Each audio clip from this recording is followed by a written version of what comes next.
Carson, can you hear me?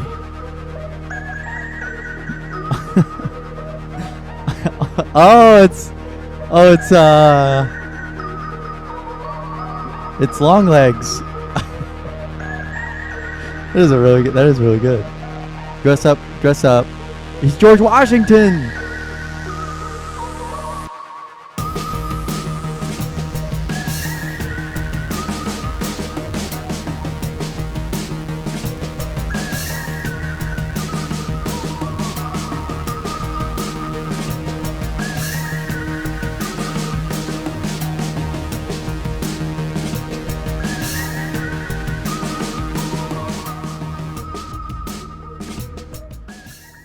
Welcome to Takes All Kinds podcast. Happy birthday to you.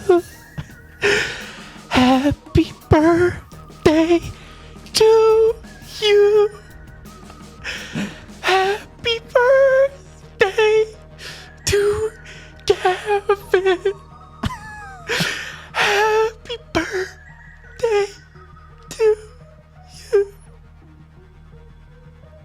Wow, that is a really good costume. It's I was saying, so it's definitely dollar store long legs, if we're being honest. It's not.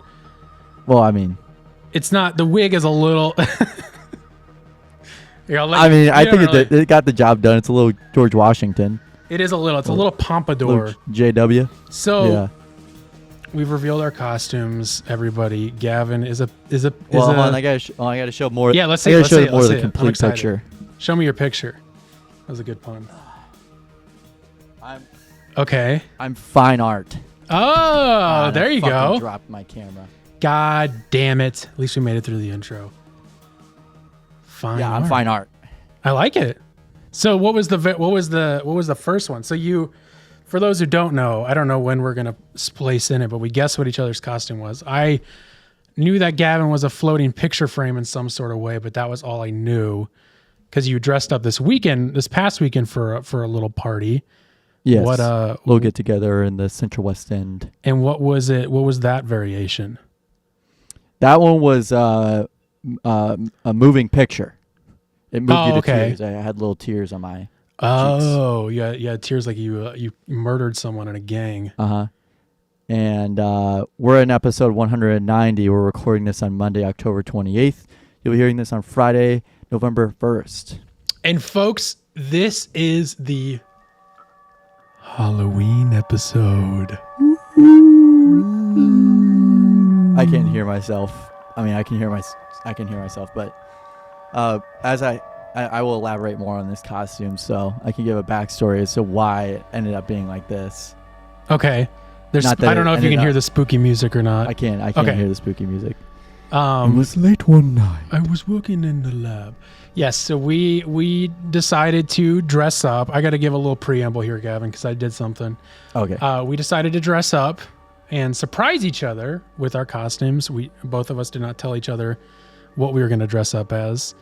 But I was like, I wanted to have some fun. And since I wouldn't say went all out with this costume, but went all out as far as, it goes for me. Makeup, Yeah. I shot a little thing of me, a little get ready with me kind of video of me getting into the long legs costume. So I'll play that now. It's probably pretty short because there wasn't really much to it. But I'll roll that now.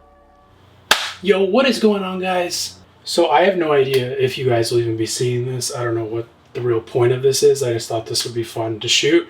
As you guys have already seen our costumes, I am doing long legs, which I'm not in right now and haven't done yet. So who knows how it turns out. And Gavin is in his costume, which I don't know what it is yet. So in case we haven't said already, that's kind of the point of what we're doing this year for Halloween.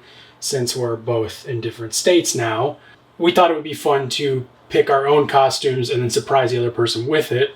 So we'll see how this turns out. I don't know. It could really suck. Usually people only make these kinds of videos whenever they do a really good job on their costume, and I think this will be as best as I can. So we'll see. So right now I'm doing this a little quick, but I've shaved all of my facial hair. My mustache is gone, unfortunately. I'm not going to shave my eyebrows because that's insane. I've slicked my hair back the best I could. Unfortunately, I thought I had hairspray. I don't. That could be a problem. We'll see. But yeah, we're just going to do it. So I'm going to try my best to look like Nicolas Cage in Longlegs. We'll see. All right, so I'm not a makeup effects artist in any way, although I have the most respect for them.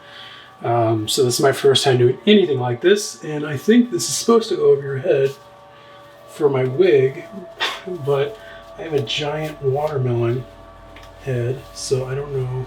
Oh, might have gotten it. I want to put this on first. I was about to start doing the makeup, and then I realized that I didn't have this on. Holy crap, I feel like I'm putting a condom on my head, which I've never done before. That should be okay. All right, now we're going to do the makeup.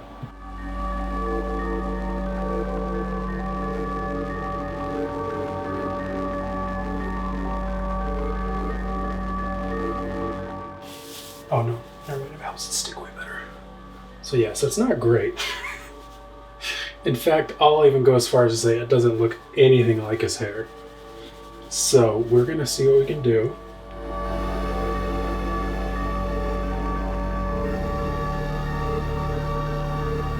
I think that'll do. It's not great, but the wig just kind of sucks.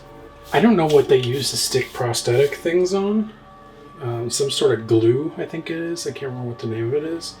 I just bought double-sided sticky tape because that's all I could think of at the time. So it worked well whenever I tried it, so we're going to try it again and see how that goes. All right, here goes nothing. It's not great, so don't expect perfection.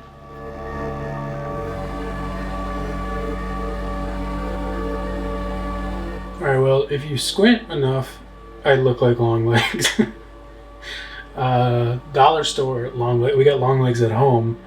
It looks okay, honestly. Whenever I do this, it doesn't look too bad. It's very obviously a fake nose. That's not even. I don't even have to point that out. So yeah, you guys have already seen the complete costume. I'm gonna go finish putting my clothes on, and then we're gonna surprise Gavin with this because I don't think he has any idea of what I'm doing. So only one other person knows. So. Let's do it, and then you guys will see the rest of the episode after this. But yeah, I just shot that because I was like, I didn't know. It could go either way. It could look really good or really bad. I think it looks middle of the road. The nose I think it's middle of the road. The nose is way too big, but Longlegs does have a weird, fucked up nose. This is just, he's got a fucked up face. You could have done anything. This is just probably would have been fine. Yeah, this is just way too bulbous. And it's also way more white than the rest of it is. So it's like so obvious. But the jacket and the vest, I'm pretty happy with the jacket and vest. The jacket, the vest, and the shirt. That looks great. That. I'm the the variation of when he gets arrested. He wears this outfit. Yeah. Because there's another one. I saw someone. I'm gonna.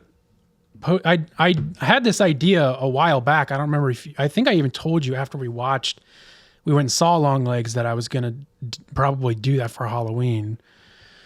So I've had this idea for a long time. And then last week I saw that Neon, who produced Longlegs, the production company, said that they're doing a Longlegs Halloween costume contest.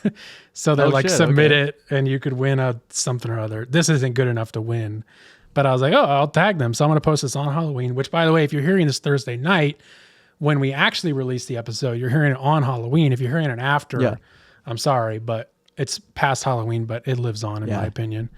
We're actually half this episode is going to be a Christmas episode. Half of it's going to be a Halloween episode. This is going to transform slowly into a Mrs. Claus outfit. Right. And Gavin's will transform into an advent calendar. That's right. I have holes on the back of this that if I flip around. Oh, there it is. Advent calendar. Oh. And then little chocolates come out. Poop. But yeah, so this is what I went for, and I think it turned out good. Okay. I went out this weekend to the Central West End. They usually have a big party, and it wasn't as big as I thought it would be. I always heard it was kind of like a really big party, but wasn't the case. I guess you know what I mean. Like it was just like one of those like there was a pretty big crowd. It was probably about a couple thousand people there, but it wasn't like huge. Yeah. I was expecting like, traffic, all this stuff. The whole nine. So I had put off getting this costume until day of the party. Okay. I was busy all week. Every evening last week I had something to do, for better or for worse. I think Wednesday night was maybe the only night I could have done it, but I was catching up on other stuff. So went to Spirit Halloween with my father and out at Mid Rivers Mall, and almost got a hot dog costume. That would have been fun. The guy, dressed up as a guy, like, we gotta find the guy who did this. Yeah, I like that. All right, whoever did it, come forward. So I was like, I'll do something. Like, I was like, that's fine, but it didn't. It had a lot of condiments on it, so I was like, like I could probably pull it off. But I was like, it's just a hot dog costume, so I still feel like that's fine. Yeah. But so I was like walking around the store, and I realized that the line went all the way to the back of the store and started curling around the fuck? like displays. So I was like, okay, I'm not doing that. No. So I decided to go to Goodwill, and Goodwill didn't really have anything. I was expecting maybe like, I don't know, anything. I mean, literally anything. I was like, I'll go as a greaser. You know what I mean? Like, I don't care. That would have been really funny. Which, I mean, that's always in my back pocket. I have a leather jacket. I just needed better jeans. Greasers don't wear skinny jeans. They don't really wear skinny jeans. They wear blue jeans. They kind of wear skinny jeans. It was dark. It was dark. Oh, yeah. They were dark. They were like kind of like darker jeans. So I was like, I don't really like the color. I want like a blue jean. So then I was like, I remember going to Target as a kid to get costumes in the past. So we went to Target, and literally the entire Halloween section had already been cleared out. All of it except for like one half aisle. It was insane. It was like everything was cleared out. Like everything. That's except crazy. for maybe some decorations but yeah, I was really expecting like a really big Halloween display still up, because it's, it was at that point almost a week before Halloween. Right. Should have been enough time. So, right, exactly. So, anyway, there was this sitting on like a bottom shelf, basically unhung on the floor. Okay. And then there was a big rocket ship. Uh-huh. And I was jokingly going to buy both of them. Okay. Just because I was going to have this on with the rocket ship. Yeah. And people would have been like, what the fuck are you supposed to be? And I'm like, I don't know. I don't know. A Target display. Last second Halloween costume.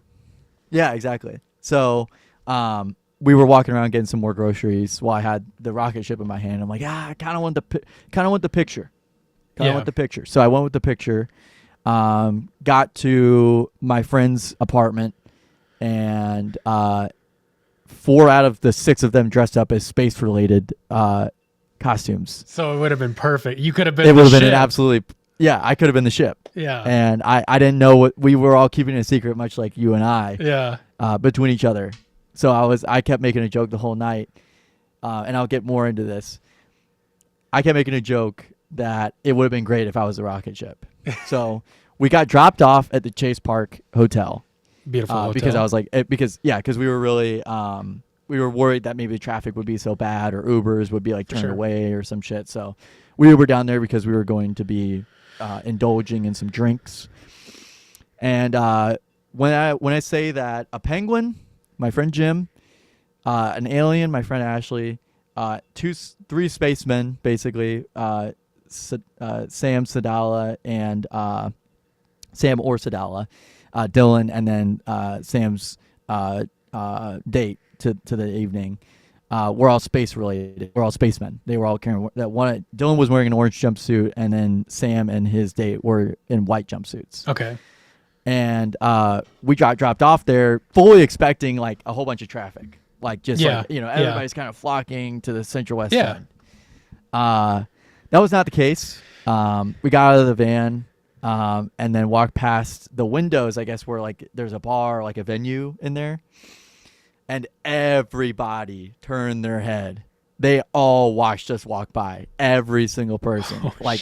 it was like, holy fuck, did we go on the wrong night? We Yeah. were like, there's no one else around us dressed up. And they think we're And insane. I'm wearing this. Yeah. Yeah, and everybody was just like laughing and like, like pointing and be like, look at that, inside. And it was like on the way there, on the walking down a block, we were like, oh fuck, did we choose the wrong night? Like, is it next weekend? Yeah. Because we didn't see anybody. Right. Like right. there was no one there. And then we got to the Halloween party and there was fully dressed people like kind of going all out. Yeah. But it's very consolidated. it was very consolidated. Yes, Yeah. it was very consolidated. Essentially That's so to like funny. one block. Yeah. A block. And then I got so many compliments on this costume. So many. I got a ton. I got like you're telling 7. me. Yeah. 7 or 8, I think. And I got like 4 or 5 or 6 pictures taken of me in my costume That's amazing. by just people. By Yeah. just people being like, "Wow, that's a great Randos. costume." Yeah. And they knew what you I got a they were picture able with to- They got the pun right away, didn't it? A didn't go couple over of them their head. did. A couple of them were just like, oh, like somebody walked past Jim, and Jim was in a penguin suit. So Right. like right. a big, Not huge the suit. penguin. No, A not penguin. the penguin. He was in a penguin. An A penguin. It had like a bow tie and everything. It was like penguins do. like penguins do. I mean, that's what Yeah. they have in real life. But yeah, so a guy walked past and he pointed at me and he's like, "Whoa, masterpiece!" But he like kind of had to look past Jim to get to me. So Uh-huh. Jim thought initially it was him, and then Oh he my like looked God. over at me, and I was like, "Oh yeah, thanks, man." Yeah. But he's like, "Ah, I thought I was a masterpiece." But What was his costume? it was a penguin. It was a penguin. Oh, Jim said that. I thought you said the guy Jim's the said penguin. that. No. And then a couple of people were like sniping photos of me. I like caught a couple people. Like I was like, like we were dancing, and I Yeah. was dancing, and then I would look around, and I really wasn't too drunk, but I noticed a couple people like going like this. Yeah, exactly. And I was like, I like pointed, and then they were like, and I'm like, yeah, 2 thumbs up. Like I got a couple pictures with Bob Ross's. I Oh, there dapped you up with go. Bob Ross. I was like, dude, I missed you. There you go. Dude, where have you been? Yeah. Because it is like So- it's a very Bob Ross painting, I was going to say. It is. And like whenever I called Sean to ask like some ideas for it, he was like, "Are you supposed to be Bob Ross?" And I'm like, "Well, I didn't buy a wig or a beard." Right. So like, yeah, that would have been great to do You- Bob Ross in a painting. You could have been angry Bob Ross who smashed his head Yeah. through a painting. Yeah, exactly. Like painting my face red. Yeah. But I was also gonna go as pitcher, where I was gonna dress up in a baseball uniform. Okay. That's funny too. Yeah. So my dad shot that one down, but my mom and sister were like, "You should do pitcher," and I'm like, "I'll do moving picture." I was moved to tears. Yeah. So I that's the like background on picture mine. better, but that's just me yeah, personally. yeah, because I was like, it's stupid because it's Yeah. like, oh well, I'm a pitcher. Yeah. Because some people don't say picture correctly, No. some people don't say pitcher correctly. I love that. Yeah. That I really like that a lot. That's very funny. Yeah, I know you're a big wordplay guy. I like my word. I like my words, and I'm very good with my words, folks. I'm very good at them. But yeah, I had a great time, Yeah. and I swear to God, I got probably the most compliments, and it was, by the way, $7 For the costume. for this. That's awesome. That's it, and I got so many more compliments than I had ever anticipated getting. I love that. It's always the simple was awesome. ones that are like wordplay that are the best, in my opinion. Yeah, Like- and I feel like a lot of people were, even if they didn't initially get it, that whenever I mentioned it to them, they're like, oh, yeah, that's a good one. That's a good one. Yeah, they would get it pretty quickly. Like Yeah. mine's like a half-ass long legs, and there's gonna be like if I was to go to a Halloween party out here, there would be like 17 more of me. And I don't if- believe that. I don't think there believe will. that. I think a lot of people are going to do this costume. But if I did it back in St. Louis, they would be like, George Washington, what are you supposed to be? Are you George Washington's ghost? Yeah, there would be like two. I feel like some people would have gotten it though. There'd be like one. Yeah, I feel like one or two. If I was going somewhere, I would have really figured it out more because I had more. After I would like you've got like cheek prosthetics or something. Yeah, Like, I would make have- your cheeks like.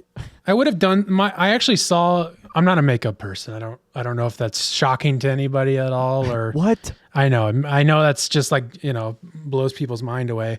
But when I was looking at people's long legs costumes, I saw someone who like took like a makeup like pencil pretty much like a liner or whatever it's called. Mm-hmm. And like drew like the outlines of the features. So like it looks like the features, but they're not actually there. Right. Does that make sense? So yeah, like I mean, that's what I did for stage makeup. Yeah, exactly. Like contouring it to look like it's actually there. And I was like these big cheeks. Yeah. Kind of got like the lines here. Exactly. Yeah. And I was like, fuck, I should have done that. Cause then I wouldn't really like, I could have done I would have bought like actual prosthetic, like I forgot, I can't remember the name of the glue or the stuff that like for molding, but I would have done it a little better. Yeah. But this works. This works for one as night. a last minute, as a last minute, like long legs. I mean, it wasn't, I did buy this stuff like a month ago, but. Right. Yeah. As a last minute costume. Last month ago. I think it works though. This wig sucks too. It's like, this was like really cheap on Amazon. Sorry, I bought it on Amazon. I said in my makeup tutorial video that it looks more like Billy Ray Cyrus than it does. It does, yeah. Than it does. But it's like not bad. I think it gets the message across. It works exactly. It works. I haven't gotten any compliments on it because nobody's seen it. Well, are you gonna wear it? Are you gonna wear it around and say like, "Mommy"? Yeah, mommy. I thought about coming in and doing that, and I was like, I can't scream here. I can't. I'll get someone knocking on my door in about 5 seconds if I start screaming in here. But I really wanted to go take pictures of this like in an alley over here, and I was like, I can't do that. I'm like, I can't do that by myself. I'm gonna like get the cops called on me. But yeah, I would have. Go get Doug. Yeah, go get somebody to help me out so I don't look like a weirdo. And I was like, should I wear? So I'm going to talk about office hours here in a second, so I might as well segue this into that real quick. But we're doing an episode on Halloween for office hours, which will be really fun. That's the first time that's ever happened. And I was like, should I wear my costume there? Because I was like, I wouldn't really be on camera. And I decided I'm not going to. And I was like, I don't know. It's a little like, I don't think any of those guys have seen the movie. Maybe they have. I'm sure they would get it. But if it was like really like top notch, I would do it. But I would need to go to get a different wig and figure out the nose situation, which I could very easily do. I think the rest of it's fine. It's just up here that's a little wonky. They don't have costume shops all over LA. Come on, they do. It's a chintzy city or what? The Chinsel town. No, I totally could. There's like 3 here. There's probably more than 3 here in Burbank. There's probably like year-round costume shops. Yeah, no, exactly. Johnny Brock's in St. Louis. Johnny Bravo. I should have done Johnny Bravo. Hold on, let me go change. I gotta do that next year. That's pretty good. Write that down. Like a mama. That's pretty easy too. Like I already got the hair for it. I just need to I need to put a pompet, whatever those things are called. Yeah. Like the roll here and then the bump it. The bump it. There you go. The bump it. And then just sunglasses, black t-shirt, and jeans. Black shoes. Yeah. Black shoes. Johnny Bravo. Maybe I'll do that. Maybe if I... There he is. But I really want to go as long legs, but I don't think I'm even going anywhere, so what's the point? Anyways. Hey, I was going to segue into office hours real quick because we did a fun thing last week. If you guys haven't seen it, Tim came up with this idea, from my understanding. He hasn't said this yet, so I'm sure I'm fine to say it. And a lot of people already guessed it, but it was based on the show Leftovers, which is a very popular show a lot of people like, including Tim, of course. And it was a Rapture idea. Doug edited it. They shot a fake intro, and then they all get zapped away, and then they're gone. And then it cuts to us in the control room, and I was in charge of being the one that freaks out and tries to figure out what's going on, and then takes over the show and gives it to Uncle Phil Braun, who, breaking kayfabe here for a second, but I love Phil. You'll hear me kind of go back and forth on Phil. We did a whole Phil like dissertation once. That's like kayfabe Phil. This is like actual appreciation for Phil right now, but then I passed it over to Phil, and it was a whole fun thing to go watch that. That was a lot of fun to do. I've already been on 3 other times now, but that one was a lot of fun to like be involved with a bit for the first time and actually get to like improv with those guys and with Phil for the first time, who it's like, I thought about it that day and I was like, man, this is so funny. Like tell Carson in 2020 who found out about Office Hours and was like, holy shit, this is the greatest show ever. And then this guy, Phil, comes out of nowhere and like, he's just someone who calls in and he's so fucking funny. And like, you know, one of my favorite parts of the show. And then now here I am like getting to do some bidding back and forth with him. Was like, yeah. And like, I've mentioned that many times. I mean, just having Tim on the show, having Doug, Vic, all those guys, we've mentioned many times before of like those weird full circle moments, but that was another one. So that was really fun. That was awesome to do that. And then I kind of got to be dispersed throughout the show, and when Tim gets on, he fires me, and that was fun to do some bidding back and forth with him. And I think it turned out great. It was a lot of fun to do. So hopefully more of that, but I just wanted to shout that out in case people hadn't seen it, but I already posted I reposted all of it, but then I did watch it. Posted the clip. Yes. I required all of you guys to watch it. No, I sent it to you guys and you guys happily watched it. You actually paid us $5 to like it and subscribe to it. Yeah. Yeah, no, you're not wrong. Yeah. I will gladly admit that. Yeah. But then if I want to tell you something, Gavin. I don't mean to railroad this, but I got to do something a little spooky. Was that yesterday? That was yesterday. I forgot it's Monday. I am a big fan of horror movies, and especially I got really into, speaking of 2020 during the lockdown, I got really into watching Hereditary on repeat. Hereditary every night, and it completely fucked with my psyche, but it was okay. No, I got really into watching what is the word? Filming location videos, especially Sean Clark. Shout out Sean Clark. His videos are great. And he's like the OG of going to filming locations and making videos on them. So I got really into watching those. And one of the first ones I watched was for the movie Halloween, 1978, directed by John Carpenter. I have two VHS tapes of it over there. It's one of my favorite horror movies of all time, especially the original, but all of them are great. Some of them are bad. And you roll those tapes all the time. I roll them 24/7 here. No, I didn't even bring my VHS player with me. But wow. Of course, as everybody knows, a lot of movies are shot out here in Los Angeles. And I had remember watching the one of the filming location videos on Halloween 1978 and knew that a lot of the filming locations, including Michael Myers' house, is in Pasadena. And so I was like, oh, I really want to go there before Halloween. And this weekend I was like, oh shit, I haven't done that yet. So yesterday I got up and drove to Pasadena because I was going to play disc golf at a course over there. And so I got to go see the original Michael Myers house from the movie. And there's a whole backstory on it that's really interesting. It's like one of the first houses that was built in South Pasadena in the 1800s.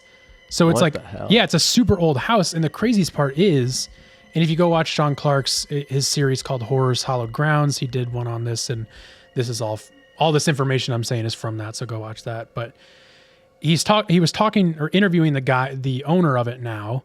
It's called the Century House, who in the 80s, they were like tearing down all of these old houses on that block. And that one was the last one that was going to be torn down. And he was like, don't tear it down. Like he knew the owner and was like, I'll pay you. Like, if you let me move, if I can move the house, will you let me have it? And he was like, sure. So like, it just so happened to be the one that was also Michael Myers' house that was like the last one to be destroyed. So it's like this fairy tale story of like somehow the last house that was going to be torn down was that specific house. He didn't want to save it because it was from the movie. He didn't even know that they shot the movie at that house. He was just like, knew it was an old house, one of the first houses there, and was like, we can't tear that down. That's a landmark. And so they moved it. It's like right next to the railroad. and that's where it's sat ever since. And they like built it up, and now it's, I think, used for like office spaces. But it's like it's crazy. Like the guy didn't even know it was from the movie, like just so happened to like save it. And just like, yeah, it's a crazy story. Cause so many times and so frequently do movie sets get torn down or, just kind of left to, just kind of waste away. Right. Exactly. And so it's crazy story. And then there's a gallery, like a museum gallery, literally right next door. I don't know when it opened, called the Sugarmint Gallery, but they're like dedicated to like a Halloween museum type thing, and they do like walking tours and stuff. So they really built it out. Did you take that? I didn't. I thought about it, and I decided not to. I would like to though, because I didn't. There's like a bunch of other locations in Hollywood, but also in South Pasadena that I could have gone to see, but I was like, really the Myers house was the only one I wanted to see. And literally I walked up and I was like, oh, it's really cool. And then walked down the block and then walked back, looked at it again. And I was like, all right. And that was it. Like, that's what I would have done with the other locations. So I was like, this is the one that matters. No need to linger. Me. Yeah. I was like, this one matters the most to me. Cause it's like still, I don't know if I don't think they shoot at that exact house anymore, cause the location doesn't make sense. But like the look of that house is like known in the horror community, especially within Halloween, as being Michael Myers' house. What if that was like a Sears house? No, it was the people who lived in it, like built it. It was a husband and wife in the 1800s that built it. Yeah. Because you could still do that in that time. Yeah, or you're talking about like order house. Yeah, like magazine, mail order houses, mail order brides. But I also forgot to mention, they also I think they shot the interiors of like young Michael Myers in that house too, from what I understand. So it's a landmark. Very cool. I was very happy to go see it. I'm going to restart my camera real quick. Did you anything else from this weekend? I know the Halloween party was the big thing for you. No, that's it. That's really it. I just watched football yesterday, so I didn't do anything else exciting. Friday, I didn't do anything. Well, let me ask. I did get let me put it this way. I did get my teaching certificate for the Center for Interprofessional Education at WashU. Wow. Yeah. It'd take me too long to find my applause, but I'm going to give you an applause from me. I got that. I don't have one. So that's pretty cool. I didn't know that was happening. I can put that. Yeah. I've been working on that, and I watched students do a simulated patient experience. Okay. And I graded them on their communication skills. Interesting. There you go. And then you got a certificate for it. Yep. So there was a lot of other stuff that did it, but that was experiential, doing the thing. So now what can you teach? What are you allowed to teach? Stuff with the Center for Interprofessional Education at WashU. Okay. I believe that is what I can teach. Yeah. You can't go to any old place and teach. I don't think so. No. I don't think so. That'd be cool. I mean, I don't mind teaching. I could try to teach you teach you my best, but I can't. Well, it's still cool either way. I have that on my CV now. So. Yeah, exactly. That's what it's all about, baby. Building up that stuff. I will say I can't go like this. I have to go under. Oh, I see. Well, you're more than welcome at any point to take it off. I might have to take this nose off eventually. I'm doing okay right now, but it's hot and a little sweaty in it. It's mostly just irritating my freshly growing back stubble. Speaking of, did you notice anything missing? No, I didn't even. Yeah, you gotta shave your mustache for that, man. I shaved it all. I went for it. He also has his eyebrows shaved, and I was like, not doing that. Well, I mean, you did fill it in. Yeah, I did. I did something there. I didn't even say what we're talking about today because we got a lot of spooky things that we're gonna get to. We got a spooky thought of the week. Here, let me get some spooky music going. We have a spooky thought, the return of the thought of the week coming back. Our big thing this week is we're going to do a Halloween trick-or-treat candy tier list. Unlike last year with our big pumpkin spice tier list, we don't have the candy here to eat. I don't think anybody wants to hear us eat anyway, so that's probably fine. But I thought that would be a fun idea to do since, we were trick-or-treating boys when we were kids and we're very opinionated on our candies. Then we're gonna dip into the Trump corner, as we're calling it, with the big Nazi rally that was held on Saturday, was it? At Madison Square Garden? I can't even remember what day it was. Yesterday? I think it was yesterday. Was it? I thought it was Saturday. I don't remember. I think it might have been Saturday. I think it was yesterday, though. We'll figure out what the exact date is here in a few. But we're going to be talking about the Nazi rally at Madison Square Garden, where Tony Hinchcliffe, Rudy Giuliani, and the likes pretty much have probably helped Trump throw the election away, I would say. Certainly didn't help anything. And then, of course, literally... shit. The day before that, the big Trump Joe Rogan interview came out. That scared the absolute shit out of me. The big Trump Joe Rogan interview came out, so we got some clips to watch from that and talk all about that. Then there's a lot to get to, folks. We might die by the end of this. We have a massive... Well, you might. I'm comfy. I might die. He's comfy. He's picture perfect. We have a massive Carson Cinema Corner, the return of Carson Cinema Corner, talking all about horror movies this week. We got a lot. We got Cronenberg's, we got some classics, and a new classic that really shocked me. Then, a spooky Nextdoor drama about some clowns. I'll tease right there. Then to wrap it up, Whatcha Listening To with some Halloween recs from both of us, I believe. We got some Halloween adjacent music. Right, Gavin? That's correct. Okay. Let's get right into it. So, I'm going to keep the spooky music going. In fact, I'm going to start the spooky music over because this is pretty scary. So, Gavin, I pitched this to you, and we're both going to share it. We're both digging deep for this. We don't normally get this personal, but we're doing it for Halloween because it's kind of scary. The thought of the week is, what's the worst text you've ever sent to the wrong person? Gavin, you go first. Yeah, so I just remembered this as you were bringing it up, but I remember going to a friend's party in I think 7th or 8th grade, or no, I think it was freshman year. Not this kind of party. No, not that kind of party. Okay. It was like a birthday party, just hanging out at her house, right? And I guess I was texting one of my favorite seniors. I won't name drop them to save any embarrassment, but I have told him about this. Okay. And he had an Android phone and I had an iPhone at the time. I think I had an iPhone 6S. Okay. And he asked for a link to a YouTube video or something where I was like, oh, you don't get this reference, blah blah blah, that's crazy, it was just it was like, okay, I'll send you the reference, right? Yeah, I see where this is going.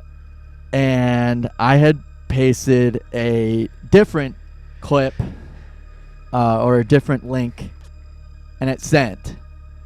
At least I thought it did, but I guess I had that saved in my clipboard somewhere. Okay. I don't remember what the link was to, but it was something embarrassing. It was either someone's Instagram profile, could have been a site, it could have been something, right? Yeah.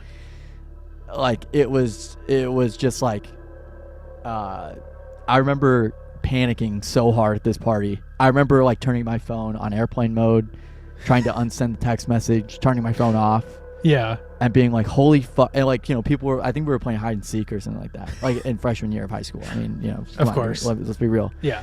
But we were 14, and there was nothing to do at a high school party at that time because no one was old enough to have an older brother or sister. Anyway.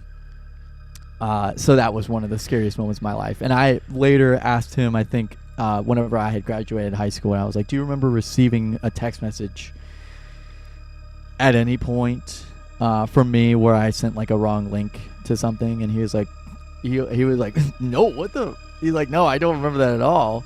Uh-huh. He's like, but thanks for letting me know that, I guess. Yeah.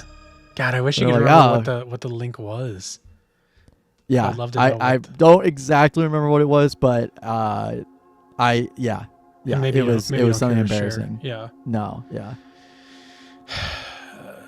Yeah, so this all came to me because I get wrong texts sent to me all the time, if I'm being honest. Not to humble brag, but I haven't done it in a long time that I can think of. At least one where it was like I think I did it recently, and it wasn't a big deal. It was like whatever. It didn't matter. I sent it to the wrong group chat. Yeah, and you can unsend now. Yeah, exactly. You can unsend, which like only does so much because people are notified that you unsent a text, as far as I understand, right? Don't you get a notice? Yeah. So, and it like even said that like some people can still see it, and I was like, well, then what's the fucking point? But yeah, I did it then, and that's what made me think about it. Cause thinking back, like there's only one that comes to mind where that's like what like could have been really embarrassing to me. And I think it happened. It was like best case scenario kind of situation. But so I was this was 8th grade. Because of course, like, again, like I've probably maybe could have sent worse texts or more embarrassing texts in the last like couple of years. But like it doesn't weigh on my conscience the way it did when we were young. Yeah. Because like absolutely. for whatever reason, stuff like that mattered to us when we were like you said, freshman year, mine was 8th grade.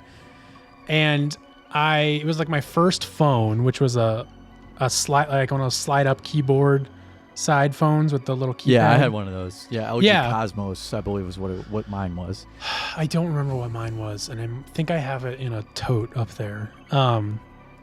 But I was texting a friend of mine, and like we still even do this to this day, where like not like anything graphic or gross, but like, well, gross, it depends on what you define as gross, but we'll like just send like expletives to each other for like no apparent reason. Like that just means explicit things that just mean nothing. And so I couldn't even tell you what it said because it like didn't mean anything. It was just like all caps, probably had the F word. I think it mentioned something about balls or something, and you know, whatever 8th grade shit I was on. And I think I must have typed it up really fast, and then I sent it, and then I remember going on my phone and being like, oh shit, I just texted that to my mom. And I was like, holy shit. I didn't know, I like fucking was like, oh shit, like, cause like my parents now I can curse to them, and like I'm not like a person who's like constantly cursing around them, but like I can now, and they don't have any problem with it. Like sometimes my mom will try and be like, stop, and then I'm like, Mom. But back then it was like occasionally I could get away with it, but not really. It was like, no way you would say the F word to no, I would definitely not say that. And it was also why I say it was at the perfect. So what I ended up doing was I like panicked for a second, and then I called my mom because I was like, let me get ahead of this. And I was like, hey, I just sent you a text that I meant to send to so-and-so. And like I said, I was like, it has a bunch of bad words in it. It doesn't mean anything. But like, just letting you know, I'm sorry, it wasn't meant for you. And luckily she was on her, or maybe I like caught on to the fact that she was on her way home from work. So she's like, oh, I haven't even seen it yet. And I was like, perfect. I'm like, can you do me a favor? Don't look at it. When you get home, let me delete it off of your phone. Which I'm like so surprised she like went along with. She was like, I think she just thought that I was, you know, being truthful enough, but I was so surprised that she was like, wasn't like, no, I'm going to look at what you said. Cause why are you trying to like keep it from me kind of thing? But like, this was like during a time where like, she said this to me recently, but like, I think this was like on the point of like where she stopped trusting me for a while. Cause I was like, I had like not a great group of friends who like got in some trouble. I don't know if I told the story on this podcast. I think I talked did. about it. Yeah. No, you talked about it. Where the cops showed up. About it with the park. Yeah. The cops and stuff. And so that was that friend group. If anybody remembers that story. So like they weren't the best people ever. and I didn't get in the,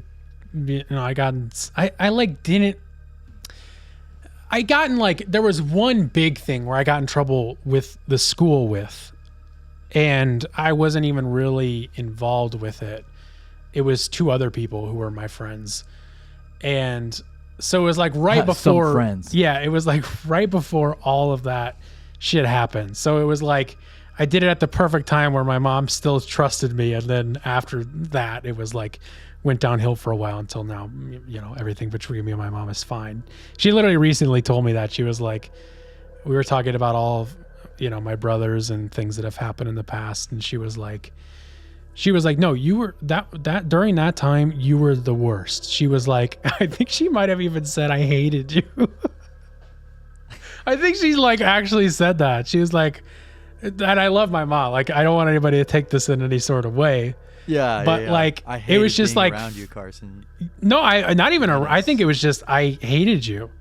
I think it was that specific. I didn't know if you were ever going to come home. I didn't know if you were. Well, and that was the thing is like. Who you were hanging out with. I don't know if my mom will probably never hear this, but it's like, it is funny because it's like, I'm like, I wasn't really that bad. Like, my friends were doing the wrong things and I was just happened to be there.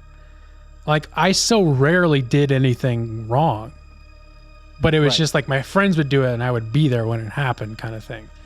So, But yeah, it's just funny. I love my mom very much and I know none of that means it's really anything. Scary. Yeah, it's scary. Dude, fucking. To have your mom hate you like that.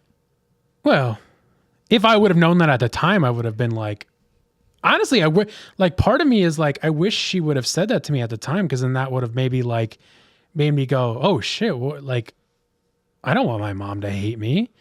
I hope it wouldn't have gone the other way where it's like, well, fuck this and I'm out of here. Like, but I think it would have like been like, oh my God, I don't want that at all. Yeah. And I would have fixed something, but it being 8th grade, I can't imagine. Like, I also like sympathize or empathize or whichever one it is with her in the fact that it's like, dude, being a parent's got to be fucking terrifying. Oh yeah. I'm not ready to have kids. I don't know if I'm at the point where I'm like, I don't know if I ever will have kids. I'm not sure. I don't love the idea of it right now, but also I haven't met someone to do that with. So I'm not even thinking about it, but it's like fucking hell. Yeah, I could imagine that kind of thing. So anyways, that was the worst text I ever sent to someone, the wrong person. I couldn't think of anything else. That was the worst one that came to my mind. And it wasn't even, thankfully did not end up that bad. It was okay. Yeah, I haven't ever sent. I have sent one wrong Snapchat to one wrong person, but it was just whatever. It was like, oh shoot, wrong person. Yeah. Snapchat. I've sent the wrong Snapchat to the wrong person a lot. By the way, I hate Snapchat. I'm like ready to. The only reason I have it is because I like seeing my friends' faces. And right. like, when else would we send pictures of each other to each other? So right. But of each other's, members. External members, if you know what I'm saying. Yeah, I've definitely sent I've sent like gross, funny faces to women who I am either not that close with or maybe had some sort of attraction to in some sort of sense. And I don't necessarily send them gross pictures of myself, but I'll send them to you guys because it's funny. So I've accidentally sent those pictures to them and been like, I'm sorry, I sent that to the wrong person. I'm like, whatever. That has happened a lot where I'll intentionally make myself like look really bad. Yeah. Like I make it look like I'm fucking miserable whenever I send photos. Right. Especially on Snapchat to some of my best friends. Yeah. I'm like, I look like shit. And I'm like, I've got to take a picture of this. Yeah. My favorite, if anybody ever goes through my Snap memories, it's mostly just pictures of me being hardly awake while I'm supposed to be doing something. Or like right as I wake up and I'm like, oh, I'm so tired. I probably look really funny right now. Yeah. You usually send me pictures of you like, it's just the top of your face and it's like your eyes are like this and then your hair is a mess and it's like in a dark room and I can see your like shoulders hunched over. I can see the tops of your shoulders somehow all the way up at your eye level. That's my Saturday, Sunday morning ritual. Yeah. Sunday scary ritual. Mm-hmm. Yeah. Yes. I've never sent anything. That's pretty good. That's pretty good Halloween sound. I've never sent anything That's that bad. What are you saying? That's from Flapjack. Oh, they're gonna say Flappy Flapjack. Bird. Do I have any? Oh, my sounds are really low because I was playing music. Well, I guess we're gonna do our Bye-bye. candy tier list now. Let's get into it. So, I really like that. So, as I mentioned earlier, go back and watch last year's Halloween episode where we did a pumpkin spice tier list. If you haven't seen that already, that was a really fun one. This year, I forgot about. I forgot we did that. Yeah, man, it was fun. I rewatched a little bit of the past 2 years Halloween special, and I love that one with the pumpkin tier list was so much fun. That's what like sucks about us not being in person is I would love to do more stuff like that, but the time will come. We'll be back together, honestly, in a matter of 2 months, maybe Weeks. 2 weeks. No, in like 2 months we'll probably be back together. Spoiler alert. But I really like that tier list. I was like, we should do another one that's Halloween related. And I was like, everybody's done a candy tier list. Why don't we do one? Might as well. Because we got to give our candy opinions. And I have some pretty strong candy opinions. Because honestly, like this all came from, I gave a lot of shit to our friend Spencer for liking and purchasing at the movie theater chocolate covered peanuts. Because I was like, are you fucking kidding me? Out of all the candy at the movie theater you buy chocolate covered peanuts. I was like, what are you doing? Are you 85 years old? That's the oldest man shit ever. And I gave him so much shit for it. That wasn't me either. I usually buy snow caps. Exactly, snow caps. Or Bunch of Crunch. Yeah, yes, Gavin. Thank you. Those are S tier takes. Those are base takes, not this fucking. Oh, I'm gonna buy goobers. I love goobers. Who the fuck are you? What are you gonna buy circus peanuts next? What are you doing? I couldn't believe it. It blew my mind, and I gave him so much shit for it because it was like He also bought a pack of Dibs. And it melted it melted into like a big conglomeration of all of the Dibs. It congealed. Because he forgot about it. Yeah, which I know why he forgot about it, but we don't need to get into that. But I just couldn't believe it. I was like, what are you? It made me so angry. So I have some pretty strong candy takes. And listen, there's nothing wrong with chocolate covered peanuts. They're good. They're fine. But out of everything you can get, why is it that? Why this? Why? It's like you said, dude, snow caps. I was always, and I think you said you didn't like this, which I was surprised by. I was always a cookie dough bites guy if I was getting candy. Oh, yeah. Yeah. See, those. See, same with your Cheez-It take and your meat situation. But that was always my favorite. That was my go-to. But literally anything other than goobers. So let's get into this, Gavin. I have to do a few things as far as recording my screen and sharing my screen with you. So this might take just a second here. And I'm going to have to take over from you. So no sounds. My apologies. One more time. Let's do this. Share that with you so you can see the tier list, right? Yes, I can see it. So here's all of our options. Let me go. I got to turn on my screen recording as well. I don't know why that keeps pulling up. It's very annoying. File new. Where the fuck is QuickTime? All right, now we're rolling on this. Apologies for the pop-up ads. They are just going to show up. I actually put QuickTime in my app drawer. I don't know if you've ever noticed that, but it's like on my dock. Oh, you now. put it there now? Yeah. Finally. Mine just kind of usually ends up there, but I don't have problems like you with finding QuickTime.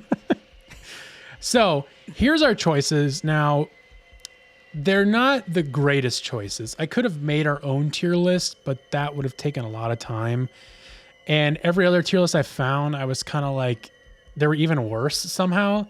So this is very vague. And also, like, there's so many candies that, like, there could be so many more, and this would have taken forever. So I was like, this is the there's best. Some really comprehensive lists on this website. Yeah, exactly. So I was like, this is the most consolidated, the one that makes the most sense to me. So there are some choices I'll bring up that I don't see on here that I wish were on here as we go through it. So let's start with number one, Gavin, which is the Hershey's Cookies and Cream. Are you able to see all these okay? They're probably I can see all these. Okay. So You go first. You look like you're about to rev up for something. So here, you talk about it. I'm gonna go get my mouse real quick. So you keep talking. I love it. I love a chocolate. Hershey's a chocolate. Cookies and cream. I remember. No, I really, really like. This is S tier. S tier. Cookies and cream Hershey's is S tier.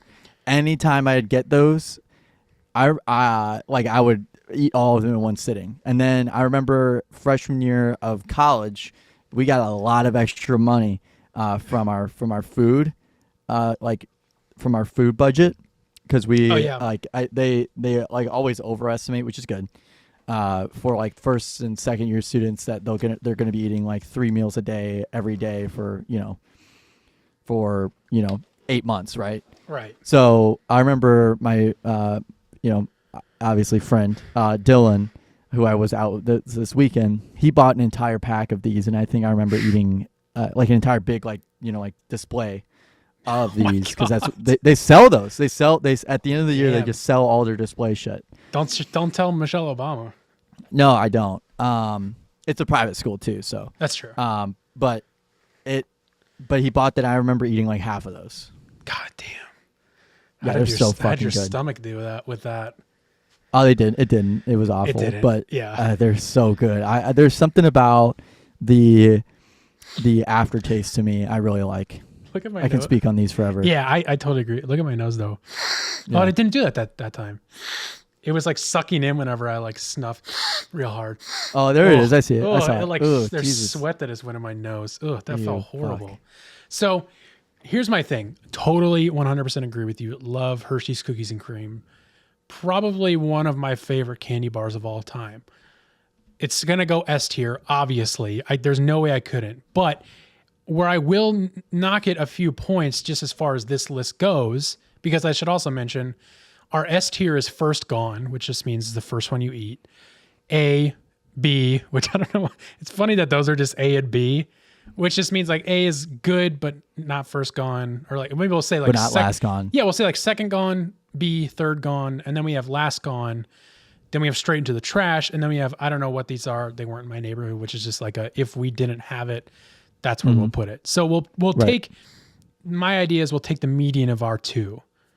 Yeah. Is like, if you really like it and I really hate it, we'll put it in the middle. Yep. So where I will knock it a few points, and I'm just going to put it in first gone right away because it of course is. My only issue is that I never got this as when I trick-or-treated ever. I don't ever remember getting really? it. I used to get them all the time. Trick-or-treating? Yeah. Wow. There was a neighborhood over here that we would go to, and they always if anybody had someone trade it. Yeah, Because of I had two siblings we'd go out with. Trading is a big deal. But yeah, I'm sure I could have, but I don't. Like, I have very specific memories of certain candies, and this is not one of them that I remember. Mm-hmm. So next is Reese's. Now, I would like to personally put all of the Reese's together. We have Reese's, besides Reese's Pieces, which is its own thing here. But I can say stuff about. I can speak on that. Thank you, Representative Gavin. I want to put like there's Reese's Ghosts, there's Reese's Pumpkins. Those are all Reese's in this category. Because to me, Reese's Pumpkin is S tier for sure. So if we're putting that under Reese's, that's for sure a first gone for me. What do you? Yeah, I've always first gone for me too. Yep. That's one of the first things I eat. There's gonna be a lot of first gone things in for sure, because I do enjoy candy a lot. Me too. We're both candy boys. Yeah. I will say, I don't know about you. I don't know if we've ever talked about this, but I am a savory over sweet guy. I get more savory cravings. Oh no, than I'm sweet. much more sweet guy. Okay. Like, I have a horrible, insane sweet tooth. I don't know if you've ever seen me. We didn't ever eat out much whenever you and I were in town together. But if you ever sat with me at any point during high school, I think I would normally get like minimum 4 Dr. Peppers. Just like out, like okay, yeah. But like even candy, because like I get cravings for like soda, but like I don't get cravings for. I do get cravings for candy, but not as much as I do like chips or crackers or something. Like that's where my cravings are the worst. Yeah, last night I almost got up and got some Red Hot Riplets because I know they're sitting up on the counter. Oof, man, I need to. Oh, I was gonna say I need to you buy need to go some, but order what those. I need to order them from somewhere. But Next, Kit Kat. There's S tier, first gone. for sure. I will say again, I'm lumping this into here. There's like one of my very like specific memories, and I don't know if they sell these. They probably do. I didn't see them this year, but there is an orange Kit Kat that's white chocolate. Yeah, yep. That was whenever Those I got were fucking those. good. Yeah, whenever I got those in my little, I had a little like kind of like blow mold style plastic pumpkin pail that I would carry, and anytime I got those, that was like fucking amazing. That was my favorite. Next, 100 grand bar. First gone. First gone. Literally, maybe I've said this before. That is my favorite candy bar of all time. That is number one. always forget how much I like it until I have it. And I'm like, holy shit, I need So more good. of these. It's so good. I love 100 grand bar. That's Love it, 100 grand. It's my favorite of all time. Next, and we're not going to really order these at the top because they're all pretty equal, if we're being honest. Yeah. Reese's Pieces. I hate them. Whoa. Okay. I hate Now Reese's Pieces. we have a They problem. suck. Now we're going to have a bit of a problem. The Because- Reese's peanut butter cups and the Reese's peanut butter adjacent, whatever shapes, right? Cookie cutter shapes. Yeah. Very good. The Reese's Pieces, or Reese's Pieces, as people in Illinois pronounce it, Southern Illinois pronounce it. You're pronouncing it wrong, by the way. Yeah. If you do that. I don't. I'm not from Southern. No, I know you don't, but there's a lot of people I went to college with that mentioned that was one of the big topics of discussion in freshman year, was figuring out how many people pronounce it Reese's Pieces. Really interesting. Which is wrong. Yeah. I do not like Reese's Pieces. They're too they melt in your mouth too quick. They don't really the chocolate doesn't taste like chocolate, and the peanut butter is too thin. I like peanut butter M&Ms much more over the Reese's Pieces. They melt really the crunch of the peanut butter M&Ms very good. I have to butt in here real quick and just say I love Reese's Pieces. They are one of my favorite candies of all time. In fact, this is going to be super controversial, and I don't expect anybody to agree with me. I think I like Reese's Pieces more than regular Reese's.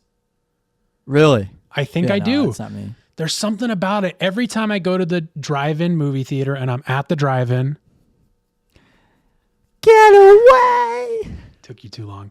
I always buy Reese's Pieces. I fucking love them.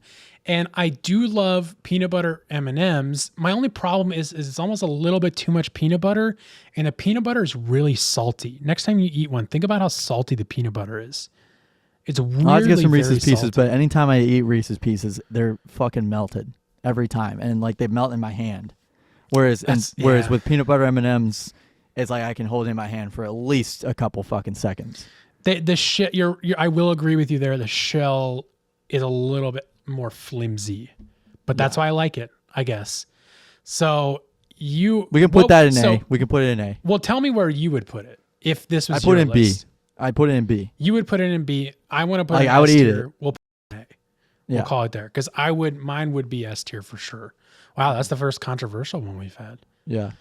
Okay, Sweet Tarts, Gavin, you go first. Sweet Tarts, last gone. I really never really. I think back in the day, I used to eat as many as possible in my single hand in one time as possible. I'd empty a whole bunch of them. Or if they like the Twisties, I'd empty those to get a full like. That's smart. punch. You're thinking of Smarties, not the two. Oh well, Sweet Tarts is S. Like I mean L. It's a fat L. It's F tier. Horrible. Straight to the trash. Sweet Tarts. The thing that like they were fine to me, but what really pissed me off is they would come in these like paper pouches. You remember those? Yeah, and yeah, I do know what you're talking about. They would be like crunched up. Yeah, and they were impossible to get dusty. out of the package. Yeah. And there would be like 3 of them, and like this, I'm like, this is nothing, and they hurt. Yeah. They hurt. Yeah, they're so crunchy. So they wouldn't go in the trash, but they would for sure be last gone for me. Last gone. Yeah, like that would be like I guess I'll eat these now kind of thing. And I wanted to say real quick on the Reese's thing. You ever had these bad boys? You had to have. Fast Breaks. Oh, is that the one with like hard peanuts in it? No, this is the one. It's milk chocolate, peanut butter, and nougat. Oh yeah, I think I have had those. Those They're are pretty good. Super good. I bought them. I don't know if I'm gonna get trick or treaters this year. I don't really know what to expect, so I bought those to give out. And if not, I'll eat them all by myself on Halloween. Because I don't give a shit. Oh, I was going to ask you earlier. We can divert. How are you celebrating? How are you celebrating? Are you doing anything? I'll be at work. You'll be at work. Are you? Oh, You're working at the hospital that day? Yep. Oh, so you have to do your shift in the morning and then go work? Oof. That's a bummer. But I get it. But I'm off the next day. And do you... you don't get paid extra though, do you? Because it's not a real holiday. No, it's not a real holiday. Damn it. No. That's a bummer. Yeah. I'm working Christmas though, I think. Or I want to. Yeah, because then you get paid quite a bit more. But yeah. Nice. But New Year's Day, I'm never gonna work that in my life. If I have to work New Year's Day, I'm calling off. I know that's usually a big holiday to get paid more, but I'm not doing it. Yeah, sorry. I'm just making sure I'm recording the screen. No, I can see it. Oh no, it is. Okay. Yeah, I will be. So like I said, I have office hours in the morning, and then usually I have Movies Baby records that night, which the other podcast I work for. I don't know if I mentioned this or not, but I was filling in as far as live switching goes for Margot, who usually does that. And this week I'm not, but I think they're doing a pre-recorded episode. Maybe, I don't, that maybe isn't known or not, but it doesn't matter. So my hope is that I'm going to take the night off and then chill here and eat chili. Veg out. And veg out and watch some horror movies. Is it chilly there? Because it's going to get up to like 85 tomorrow for us. You know what, dude? This is crazy. This whole week, the high is like 70. Wow. And it's hotter here than it is in LA. I know, it's crazy. So not tonight. Same thing in Phoenix. Oh, is it going to be chilly there too? Yeah. Oh, I didn't know that. Looks like tomorrow night or the next night, so Wednesday morning, it'll get down to 48. Ooh-wee. Yeah, which is great. I love that we're getting it for Halloween. That's going to be awesome. And it's a little chilly. It was a little chilly. It's going to feel probably pretty chilly right now. It's gonna look. You're gonna have like an ET Halloween where everybody's kind of cold. An ET Halloween? Yeah, like an ET. Like, have you ever seen ET? Yeah, of course. Like they have a Halloween and everybody's just kind of. It's not like a warm. It takes place in like in LA, right? I always visualize more of like a colder setting because it has like fall leaves. You know what I mean? They're chilly. They're chilly boys. Yeah. Well, we always had cold Halloweens. I feel like. Yeah, we always had cold Halloweens. There was a few Halloweens that were rainy, and then there's one I remember being really warm. Yeah, there was one that was hot. Yeah, and it was like, ugh, this doesn't feel right. Yeah, I remember that. Yeah. So it'll be nice to get some actual. What was the last Halloween you went actually trick or treating to? I think the last one I did was with 8th grade. Yeah. With one of my friends, Nathan. He went as a stick man, and I went as, I think, the secret agent. I wanted to go in 8th grade, and my parents told me I couldn't. And it's funny because I was at that same friend's house who I was sent the wrong text to. Mm-hmm. I was at his house, so I literally could have gone, and my parents wouldn't have known, but I didn't. So I stayed back and passed out candy for them. Or maybe that was freshman year, so maybe I did go 8th grade. I don't know. But it was good because we still had like he had a little brother and sister, so it was like okay for us to be with them. Yeah. But I do remember going out sophomore year with my girlfriend at the time. I do remember going out because she had a little sister that was in like 8th grade or something. Yeah.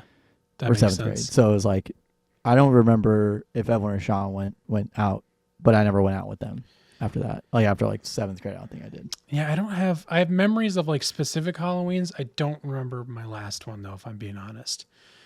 But it's a shame. I know. It's a great big shame. It's a shame that. Let's get back to it though, Gavin. Three Musketeers. First Gone. Yep, totally agree. First Gone. I feel like a lot of people hate on Three Musketeers, which I think is stupid and very dull of people to say because Three Musketeers are super underrated. It is very sweet. It is very sweet. Whenever I have one after a while, I'm like, this is very sweet chocolate. But it's just something about the texture, like it being so soft. Like I don't even know how the fuck they do that. They whip that nougat up, baby. Yeah, it's so good. Especially the king size ones, for whatever reason, are even better. Always than, like, so the good. Yeah, like I kind of want to I will say one. that. Yeah. There was one house that was over here that would hand out those mega ones. Dude, I never in my whole career of trick or treating, I don't think I ever got a full size candy bar. Go to hell. Sucks. But you were, I mean, you were in a nicer. I was in a nicer growing neighborhood, up. and then I had like nicer neighborhood friends. Yeah, so you probably were spoiled. Yeah, with that, absolutely. if I I was had to spoiled. guess. Yeah, Sam absolutely. I do jealous. remember a couple particular. Which like my family could have gone to those neighborhoods, but like we didn't. We walked That's in the thing ours. about trick or treating. It doesn't matter. Yeah, but yeah, I never got a full size. I always wanted to, and I don't think it ever happened.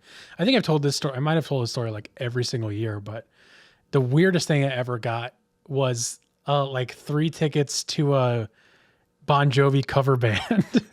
What the hell? I don't remember. You don't remember this? Every time you say it, I probably say the same thing. Maybe. Well, I'll just tell it just in case I haven't. I can't imagine that I haven't. That'd be crazy. Did you go?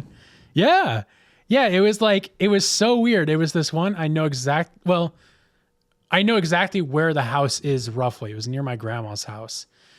And they had a whole thing, a whole like candy bucket that was like filled with a bunch of stuff. Like not like weird. Well, it probably, if I was like remembered it clearly, it probably was weird stuff. But like to me, it was like weird, like different candy and different stuff. And then I just see these like tickets sitting on there. Mind you, I'm like a kid, probably like 10 years old.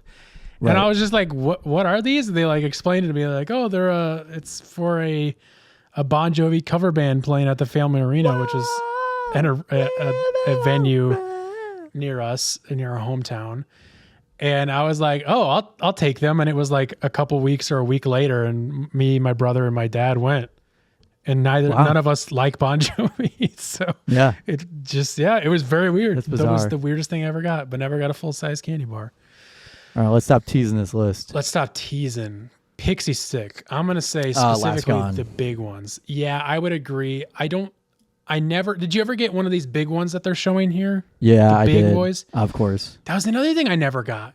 I got those. I think I got those from school a couple times, and I'm like, holy fuck. Yeah, like either they would have like an after school event or like a trunk or treat or something like that. Yeah, that was the shit. Yeah, I never got one of those, which is weird. And I always wanted to get one because my dad told me when he was a kid, he would get those and then hot tamales, which we'll talk about in a minute. And they would like cut the end off of the Pixie Stick when they were done with it. And they would like blow dart gun hot tamales out of the tube. So I was like, oh, I want to do that, which was like bad influence on my dad's part. Right. Yeah. I mean, who doesn't have a bad influence dad every once in a while? Exactly. We all have bad dads. But I'm sure I got the little papery ones, which sucked. Those also sucked because you would like, God. You would get your spit on it and it would close. And then it would close. And then it was like, this is useless. This is going in the trash. So I would say Last Gone. It's not trash. Yeah. It's like, for me, it's like bordering on trash. I think you're going to notice the theme here pretty quickly. I'm already starting to notice the theme here. The next one, I can already tell you where this one's going. Tell me, Airheads, where are we going? Last Gone. Really? Never ate these. Fuck, I would always hand these off to people. I hated them. You hated them? Yeah, they were not good. I love Airheads. They're not I like Laffy Taffy much better than Airheads. Airheads was just too sweet. Just too sweet. Airheads over Laffy Too Taffy artificial flavor. They're not like my favorite candy of all time, but honestly, they probably would be a first Gone for me. Okay, then we'll put it in A. Yeah. No, I mean if they're a last, they're a Last Gone for me. They're a trash for you. It sounds like you wouldn't even eat them. I would pass them off. I hand them off to people. Which I think, I don't know about you, but that sounds like trash to me. Yeah. Well, we can put it in B then. I think we have to be honest and put it in B. Yeah. I would love to put it higher, but we gotta go by the rules, and that's where we're splitting it. Next up, Bit of Honey. Have you even Bit of Honey? Yeah, I've had these. Yeah, my mom had a craze of these. My mom loves them too. They're like mom. They're like my mom's favorite candy. Yeah, definitely like a B though. I think I would agree with that. I would eat them, but they wouldn't be the Last Gone. Yeah, I agree. They probably wouldn't be first Gone or second. They would probably be third Gone. I feel pretty good about that placement. Crunch bars, Gavin, where are you putting those? First Gone. Very first Gone. That's the first thing I would always eat. Really? Crunch bars. Oh my God, he's going crazy. For me, my mouth is watering now. They wouldn't be a first Gone personally. I do really like them, but they're not super high up for me. But you really like them, so I am okay. We'll go A. Go A with it. Sure? Okay. Yeah, go A with it. Go A with it. Yeah. Necco wafers, never had those. I'm not even gonna lie, never had them. I've had them at one point, But I never got them from Halloween. I don't think I ever got them for Halloween, so these weren't in my neighborhood. I know what they are, but I never got them. Sour Patch Kids. These I'm just gonna imagine some smaller. Like, fun the size. little bag. Yeah, that's more B for me. Oh man, it's a first gone for me. Can we put it in A? Yeah, that's fine. I love. I would eat them. Kids. I would eat them, but it was like one of the not the last thing, but not the first thing gone. Sour Patch Kids, one of my favorite candies of all time. But as far as Halloween candy goes, they maybe wouldn't be a first gone. It might be. I'd go for the more chocolate than the chewy fruity candy. All right, nerds, where are you putting them, Gavin? B, kind of B. I didn't really eat them that much. I would put them in B. I remember I just had this memory. I don't even know where I pulled this out of, but during Halloween time, they would be like white ones or orange or purple. And they would have like the little nerds guys with witch hats on riding brooms. Yeah. I can picture that. And I always liked that imagery. Weirdly enough, I always had like a keen eye for like specific advertising, even as a kid, being like, I really like the way that looks, and like, didn't know why. I just knew I liked it. You're capitalism pilled, bro. Exactly. I was just a capitalist slut, even as a kid. Good and plenties. But I would agree, B. I do B like them. B for nerds. But the packaging doesn't sell the flavor. Good and Plenty. Still, I've never had them. Never got them in a. They just Halloween. taste like licorice. That was always just either last gone or straight into the trash for me. So you got them in your. Mm-hmm. Okay. Yeah. Let's put it. We'll put it in the trash then, because I'm sure if I had them, I would be like, they're fine. Twizzlers. Now, do we want to group all Twizzlers together or just the strawberry ones? Let's just do all Twizzlers. I feel like there's no other Twizzlers in here. Because my thing is that I hate the strawberry ones, the one they have in the picture here, but I love the cherry ones. Yeah, I like the cherry ones. Because these strawberry ones, I feel like I'm eating wax. Whereas like the cherry ones feel like that. I will say that I think I like both of them, but the wax is honestly the appeal to me. Oh, but it's definitely like an A. I definitely like an A or B. If we're lumping them all together, I'm fine with A. Yeah, because I remember the packaging would always get stuck to them. Yeah, and the like little you had to like the little packages. Thin plastic one. I'm gonna and you had to like peel them away. Yeah. Long legs, Reese's. Yeah. Dots, last gone for me. That was always something that was at the bottom of the bucket. I would eat them. I would have one where I'm like, every year I'd be like, it couldn't be that bad. And then I'd have one and I'm like, they just stick in your teeth so bad. And it's crazy because these are like a variation of an old candy that was like black licorice. Yeah, crows. They were called like crows. Yeah, they still sell them. That's terrible. See, I like black licorice. I don't love it. My grandpa was a big black licorice guy, so that's how I got into it. R.I.P. But worst time to chew. I really like dots.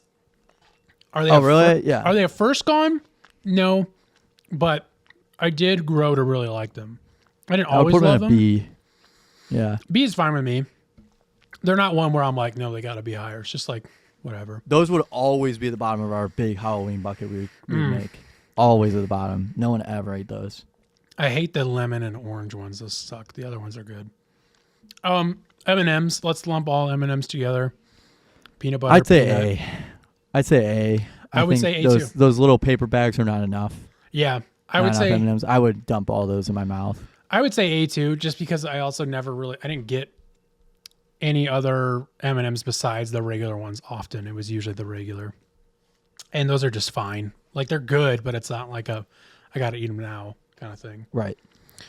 So now we have, from what I can tell, is gum.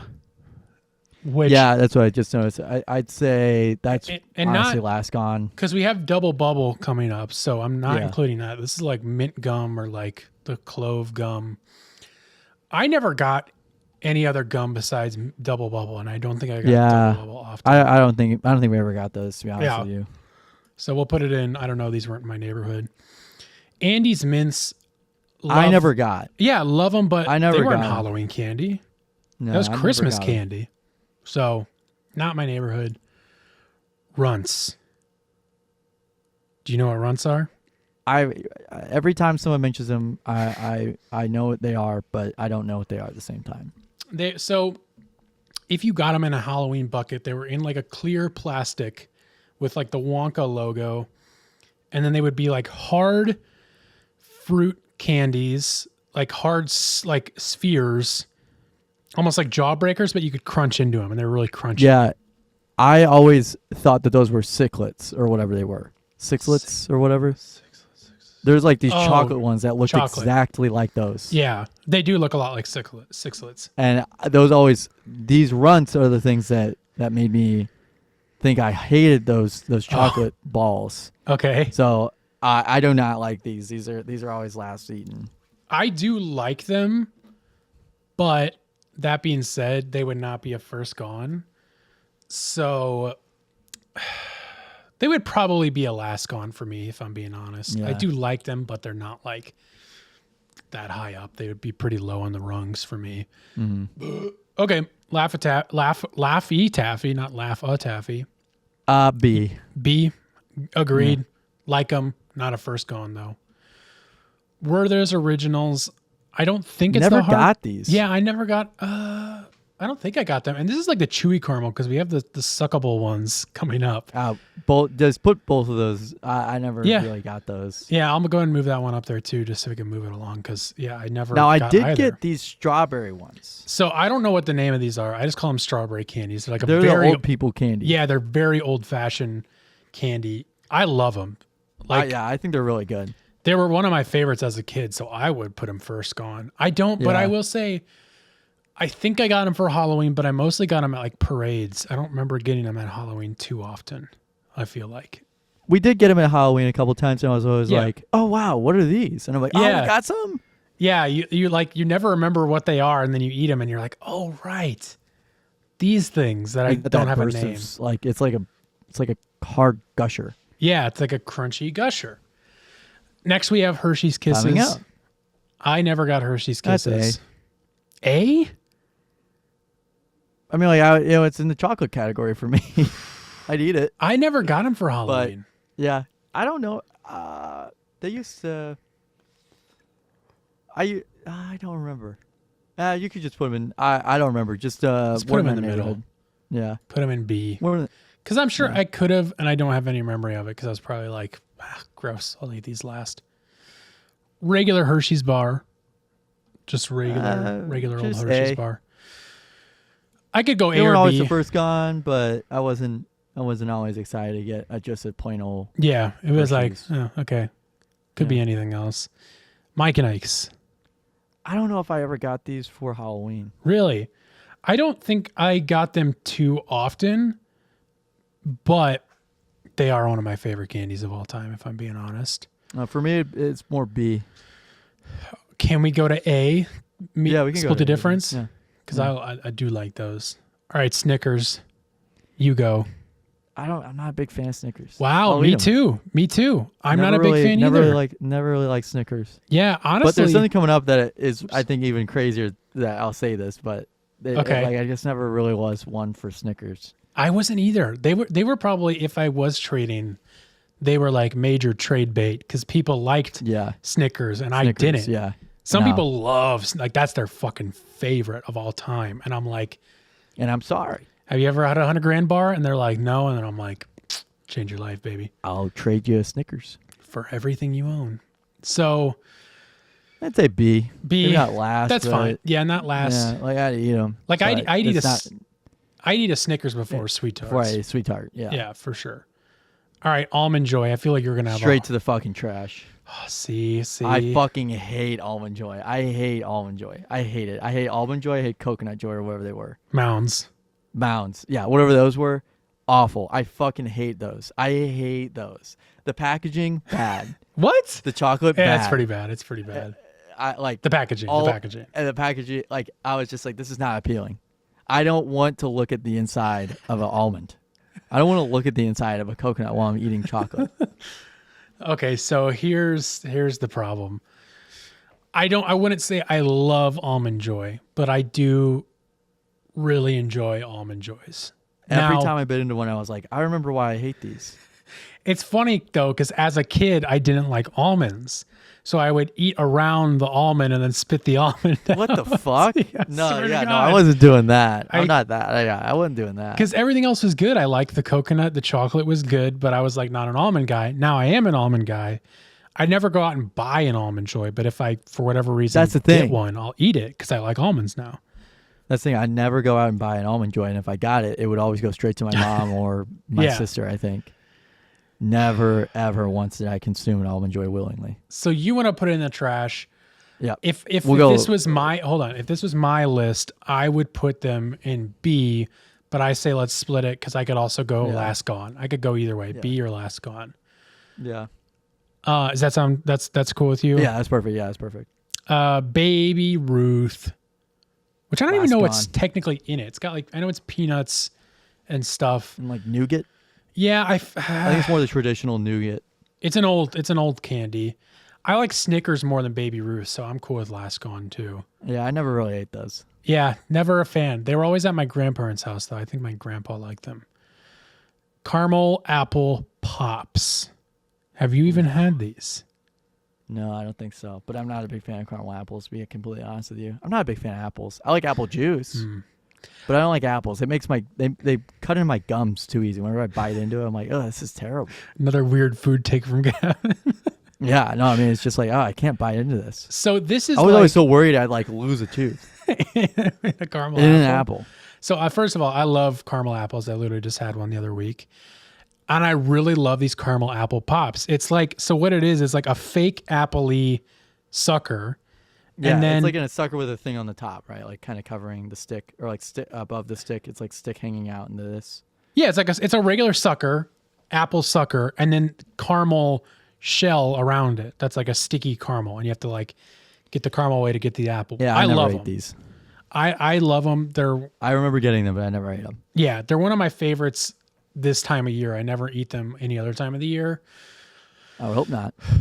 So where would you put them if you could? They're last gone for me. I would want to put them in A. So can we put them in B? Yeah, we can put them in B. Yeah. Because they're not Let's a go right in the middle. first going, but they're high up for me. Yeah. Charleston Chew, Gavin. I never really had those. Do you know what it is? Yeah, I know what it is, but I never got these on Halloween. You know what? I never got them on Halloween either, but I love them. But they have to go in. They weren't in my neighborhood because I never got them. Yeah, I just never got them. I just don't think I ever got them. They would sell these like foot-long versions of them at the gas station, I think. Yeah. And that was my first time getting one. And I was like, this is fucking amazing. I haven't seen them in forever. What's in it? Marshmallow.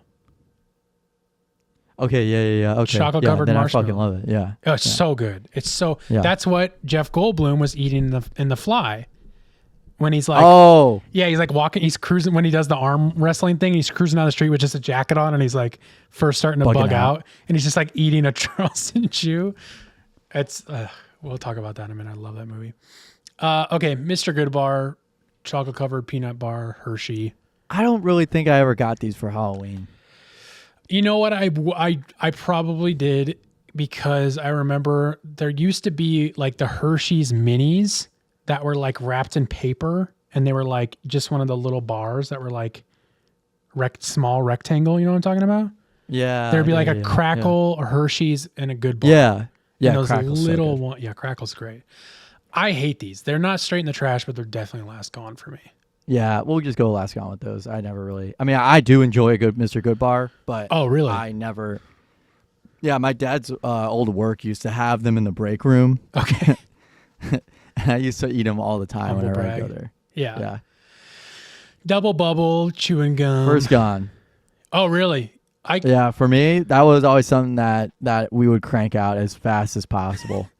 I can't disagree with you there. I don't know if I wouldn't go as far as to say first gone for me, but I'm fine with that because I'm sure I was just like, it's funny because like I would be eating candy and I'm like, now this candy's all over my teeth. Let me take this sugar gum and chew it to get all this candy. I stuck love- between my teeth. I love how hard it was to get gum going. That gum going. I Oh love it. yeah, so chew. It's so thick. It's like blubber. Yeah. chewing on rubber. Next up, Swedish Fish. B. B.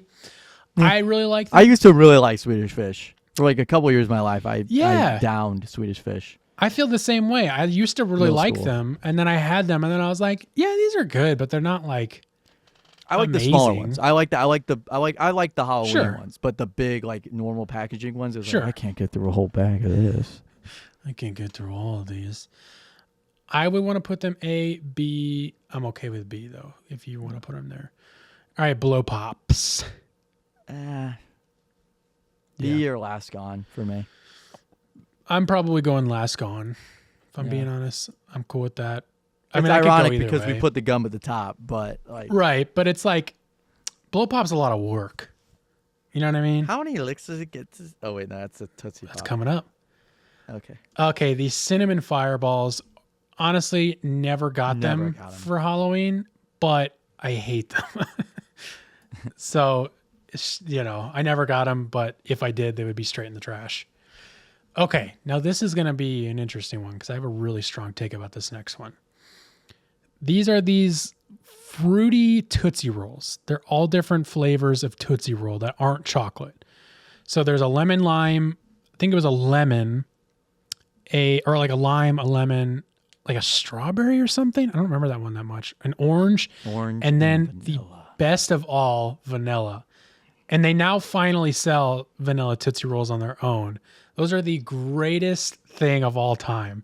Yeah, those are so good. Like fucking, can we put it first Oh, gone? absolutely. That was always the first guy. I'd pick through. Like- I'd trade for them. Yeah. I'd eat them all Yeah, at once. same. I'd Like- go crazy with it. I don't even care. I know where all these other flavors are lumped in there. It doesn't even matter because that No, vanilla. I one's don't like- care as long. And I did think I really liked that lemon lime or the yellow one a lot. The yellow one. It wasn't The bad. yellow one I did like, and I like the yellow, the pink, and the blue the most. I think. I don't even remember eating the red one, the pink one. Honestly, I can't taste that flavor in my mouth. But all the other ones I can. But that vanilla one, that one like is above first gone Blow for it, me. yeah. Blow me. But it would blow me. Okay, what about Fun Dip? And B. I don't think I ever got Fun Dip. I did get Fun Dip. You know I what? Vividly remember getting Fun Dip. I think I did. Now that I'm thinking about it, there's no way I didn't. So B, I'm fine with B. I liked Fun Dip, but again, it was a lot of work, so it wouldn't there be was first gone. there was a period of time where I would just eat the little stick it came with. Dude, sticks are good. People don't eat the Yeah, sticks, I and don't I'm even like, know what it is. it's just sugar. Yeah, I like it's just like what is it? But it was like not like normal sugar though, Yeah, it's Just I odd. don't know. and it had like a vein. No, I was playing. It was veiny and it had It was veiny. No, that's limbs. a text. That was a text, Gavin. That was a text. What? They had text on it, like they had like Yeah. text like embossed. There was veins and blood.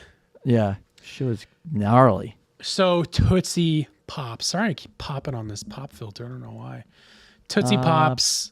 My family gives these out every year. I think even still. Which you would think that kids would be like, what? But every time kids would be like, whoa, Tootsie Pops? No way. And I was like, really? These aren't that It's great. the Tootsie Roll Center of a Tootsie Pop. Yeah, and it's just like One, a You- two, a three. Thank you, Gav. How many looks does it get to the center of a Tootsie Pop? The world may never know. Gavin's a human cartoon. I think I still have like 5 of these in my glove box in my car. What the fuck? Just for Halloween Just last put it year. in B, man. Just put it in B, man. Yeah, I agree. They're going in B. It's not a weird thing. They're from Halloween. They're from Halloween, but I just never Officer. really. I would eat them, but it was like good. No, I just didn't want to eat them. I think my mom told me to give them to your brother and Spencer, and I never did. Or I did, and they forgot them. Fruit roll-ups. You go I first. did get them. I did get Really? them. I never do remember got getting them. But they were always like, it was like a transient thing. We can just go. You were just never in the neighborhood. I only got them very rarely. Okay. I don't ever You had to remember grab doing that. them. I think the people who did it would just grab. Like you had to like go up to the door and grab it. It was like grab one. Oh, Take please only take one. I love fruit roll-ups though, but I never got them. Yeah, love Fruit Loops. Yeah. Gushers never really got those. Never got them either. Love Gushers though. You don't like Gushers though, I thought. Or you've never They're had them too or sweet. something? No, too you sweet. just don't like. Yeah, Yeah. I get it. I love them though. They're just too artificial flavor for me. It's just weird. I love my artificial stuff. Gummy bears. We'll just say gummy bears. The little package of them. Yeah, little one. Yeah. I'd say Last Gone. We never fucking ate those. I never ate those. I can hear your nose breathing. Yeah. I would want to put them, personally, I would put them in A or First Gone. So can we go B? Yeah, that's fine. Okay. Because I do like gummy bears. Not my favorite in the whole world, but I do like them. Okay. Heath Bar. Last Toffee, Gone. chocolate. Last Gone? Never ate it. When is the last time you've had a Heath Bar? Long time ago. I think you need to have it, and then we'll circle back to this because Heath Bars are so fucking good, dude. Holy Historically, I shit. never ate them. Let me put it that way. Historically, I never ate it. They're so. I need. I had you a to, friend.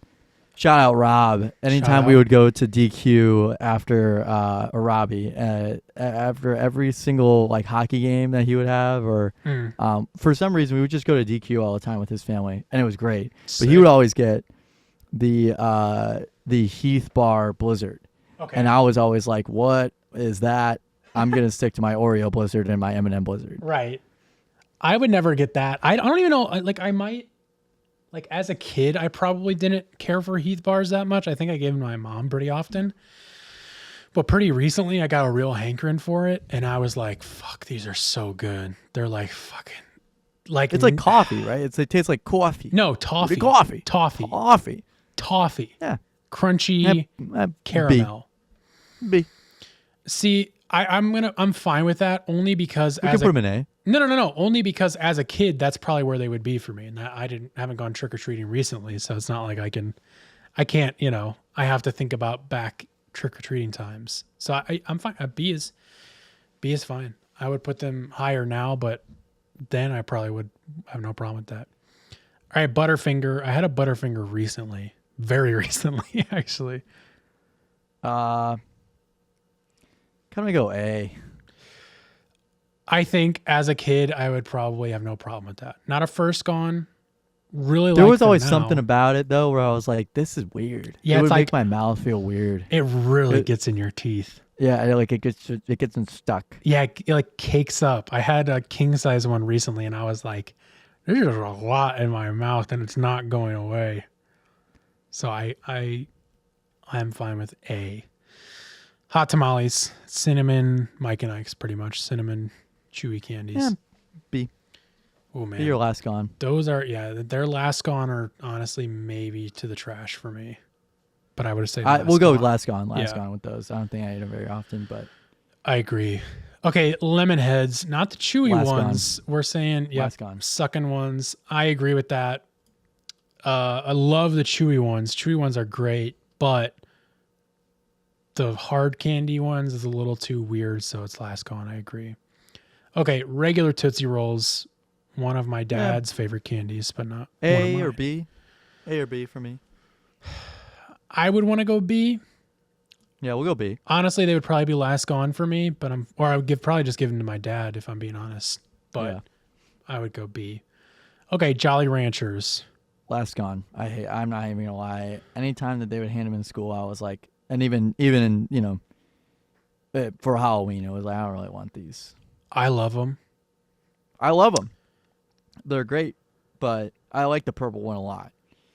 But the other flavors and everything, those were always Last Gone. Those were always the bottom of the bucket. They're heavier, so they would always go to the bottom of the bucket. That's true. But I just never really ate them on Halloween. Could we go B? Yeah, we can go B. Oh, but you're right though. The Halloween, fuck. On Halloween though, you're right. They were probably Last Gone. I have to agree now that I'm thinking about it. I was never like, oh, Jolly Rancher. Yeah, in the you're middle of right. me eating my Hershey's, Yeah, my Kit Kats, my 100 Grand, my Crunch Bars. right. You're totally right. Like I love them, but on Halloween you're not like, fuck yeah. You're just like, all right, Yeah. I'll get to it. Good enough. Junior Mints. I handed them off to my mom. I never ate these. I love Junior Mints. I really love them. They would maybe even be. They would maybe be first gone. I don't even remember getting these Arguably very often. A. Yeah, I didn't get them very often. They were always in a little box like the Dots box. Yeah. And you would say, you would straight trash them. Can we go B? Yeah, we can go B. Okay. I know we have a lot in B, but I feel like that's kind of bell curve. Par for the course. Ring pops. B. I never got. I don't know if I ever. I may have gotten them individually like wrapped once. ones? Yeah, I may have gotten them once for Halloween. Last gone or B. Yeah, I would say B. If I would have gotten them, they probably would have been B. All right, payday.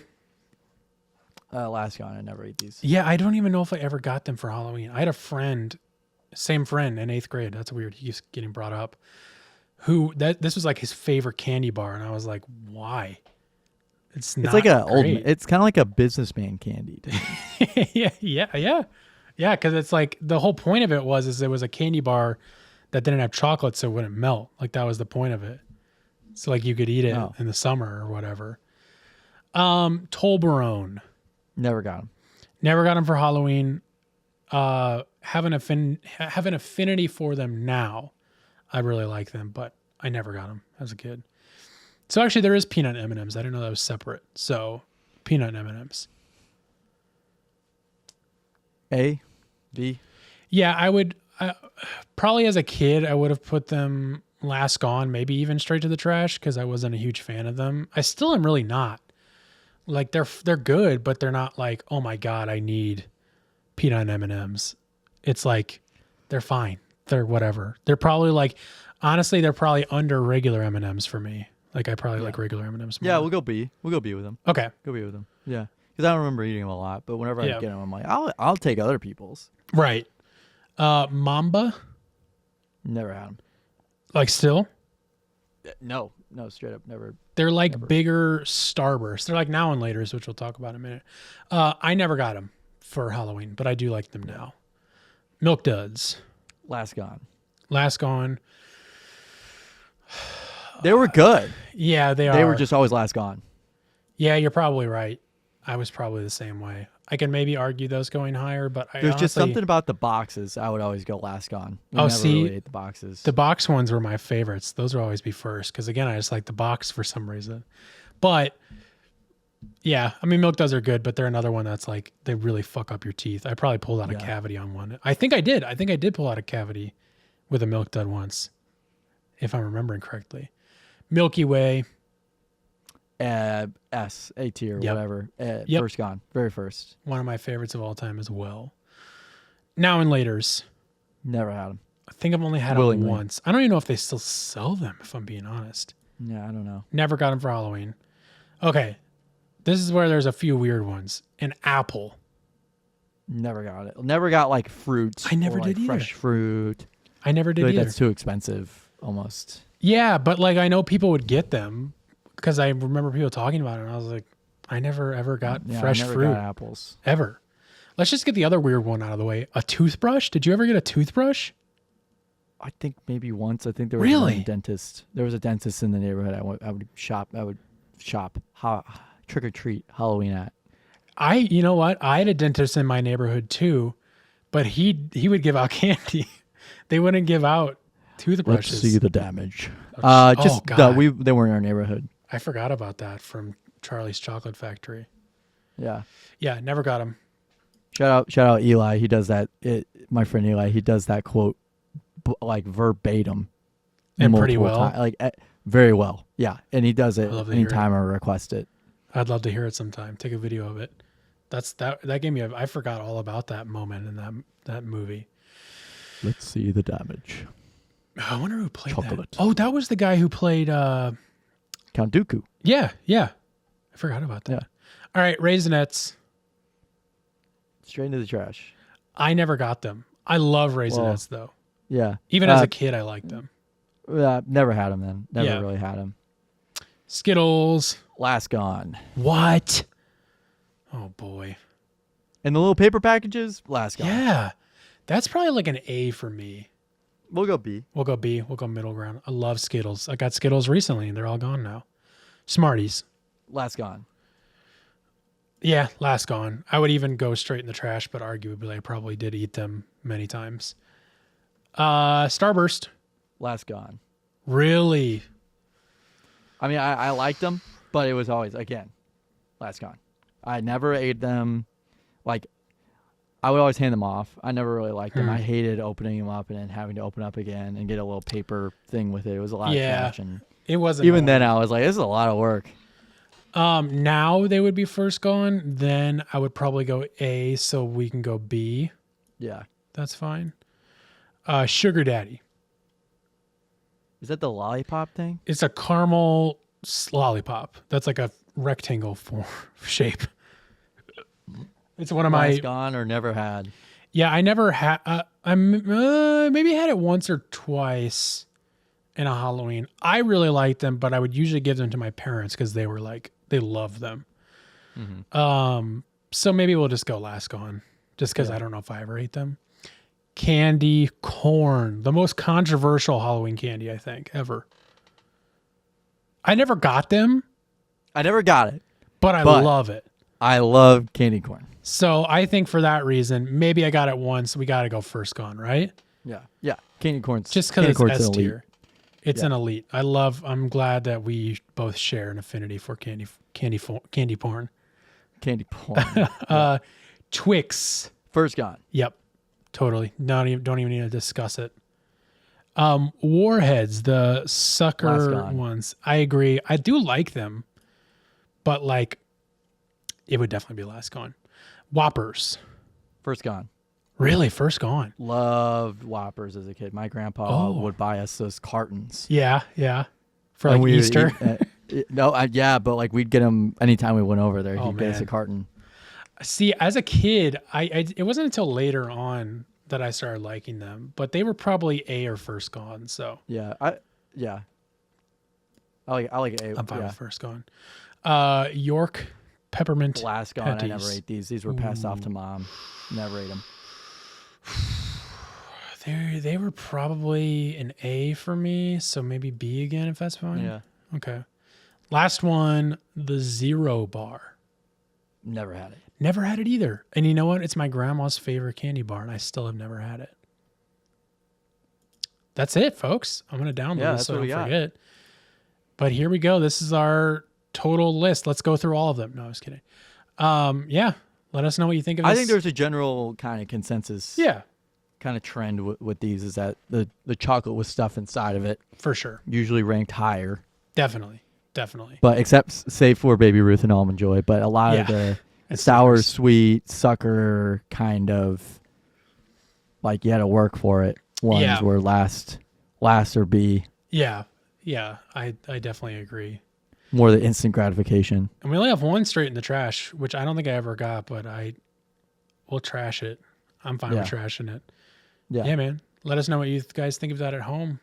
And then, let's move on. We're going very long here, and I know it's getting late for you, so we won't try to do too much more of this. I don't know why. Oh, it's because I'm screen recording. Let me give you your... Oh, you can share it now. Because now we got to do our Trump corner. Oh, man. We've got a lot to get to still. This is a big one. This is a big one. Well, Carson's Cinema Corner can be pretty quick. Let me know when you're able to pull those up because we're moving into the Trump corner because I forgot to mention at the beginning of the episode, but this is our last episode before the election happens that will come out before the election happens. We're going to record one next week before it that I think we'll do as like an election special, which honestly, like, I know it's getting kind of late. But we know we should do this. Never mind. I was going to say something else, but scratch that. So this is our last episode before the election happens. We'll do like an election special next week. Even it'll come out like a few days after and it'll more or less be determined at that point, but we'll still do that next week. But this is more of like, we wanted to do something before the election happened, just as like if you needed a refresher on, what these people are like. This is gets pretty bad. They're not holding any bars held here. So Trump had a rally. Does it say what day it was? Do we ever figure out what day that was? October 27th. So it was, yes. Was it really last night? It was like yesterday. Yeah. Okay. So yesterday on Sunday or Saturday, that blows my mind. It was yesterday because we were talking about it on Saturday, I thought. Or did we talk about it? We talked about it yesterday. We just need to figure it out. This is going to annoy me. But they had a rally at Madison Square Garden and had a total of 30 guest speakers, which range from Tony Hinchcliffe, probably the worst of them all in this case. Not as far as like what he's done, but just as far as what he said, and to Rudy Giuliani as some of them. Also, Elon came up, I believe, right? It was Sunday night. Wow, that was last night. I can't believe that was last night. That feels like it feels like forever ago because ago. There's so much shit that happened. It was because this thing went on for hours. Yeah, because they had 30 guest speakers. It was 6 hours. It was 6 hours. So like it started at like 3:00. Yeah. It's crazy. So a bunch of shit happened. We're calling, like I said, I'm calling it the Nazi rally. I have to give credit to the Majority Report, who I first heard mention it as that, because if you know, back in 1938, I believe it was what was it called? I mean, it wasn't the Nazis. It was like First America rally was held there, and it was a literal Nazi rally held at Madison Square Garden, and this feels very similar to that. So we're going to watch some clips from that and talk about it. First up, we have people's favorite comedian, Tony Hinchcliffe, friend of the show, Adam Ray. No, he's not friend of the show, but you met Adam Ray. Kill Tony. Yeah, Kill Tony, as he's known. Huge, probably the second biggest podcast in the world. Let's watch it. Take it away, Tony. In Texas, stuff is really, really crazy. We're right there by a wide open border. Where are my proud Latinos at tonight? You guys see what I mean? It's wide open. There's so many of them. It's absolutely incredible. Believe it or not, people, I welcome migrants to the United States of America with open arms. And by open arms, I mean like this.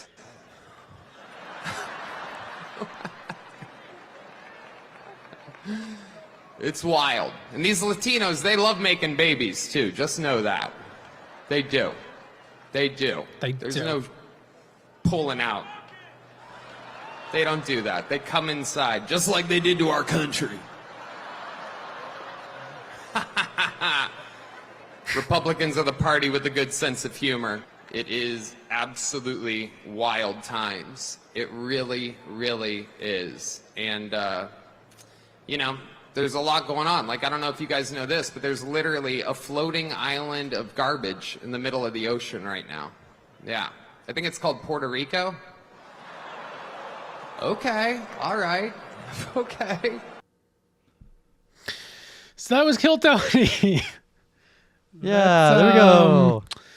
Oh man. He also mentioned something about like carving watermelons with his black friends. Yeah, I mean, you didn't have that clip. It's okay if you don't. With just 10 days to go tonight, former. Do you have that clip? I do not have that clip. Okay, that's fine. I mean, we're going on long here, so we don't need to pull that up. But yeah, he's pointed out I heard it earlier. He pointed out a black person in the crowd, a black man in the crowd, and asked him about something he was wearing, which I didn't understand. And then he said, "Just kidding, that's my friend. We were just carving watermelons yesterday." It's 2024, in case you guys didn't realize. This isn't the 60s or 50s or anything like that. First of all, those jokes don't fly in general. They weren't okay then, but people did say them. I'm just bringing that up as that was the humor then, unfortunately. So it is absolutely insane that he said that. Absolutely insane and disgusting. I would say that was the worst comment of all. And honestly, that's kind of why I don't even want to listen to that clip, because it is absolutely disgusting and racist. Not to say that what he just said about the Latinos wasn't. It's just, I mean, that one, they're all bad, but that one was, I think, the worst of the worst. Which, like, we kind of talked about this last night, but I didn't know that Kill Tony had this style of humor, but apparently this is like his style of humor, and people should have just known that. Of course, is always the statement, which I didn't know it was this bad. I did see a clip of him doing like really bad thing from 2021 where he like had like a Asian accent. Of course, okay. After an Asian guy had presented or like introduced him to the crowd. I see. It is like really bad. I did not even want to pull a clip for that. It is very bad. And your jokes are bad and offensive when a room full of racist Republicans are not laughing and groaning at what you're saying. Because if you listen, I would say if you listen close enough, but it's very obvious that they are not into most of the jokes he's saying. They're like, oh, especially the watermelon one, if we watch that. But again, I don't really want to. They really did not like that.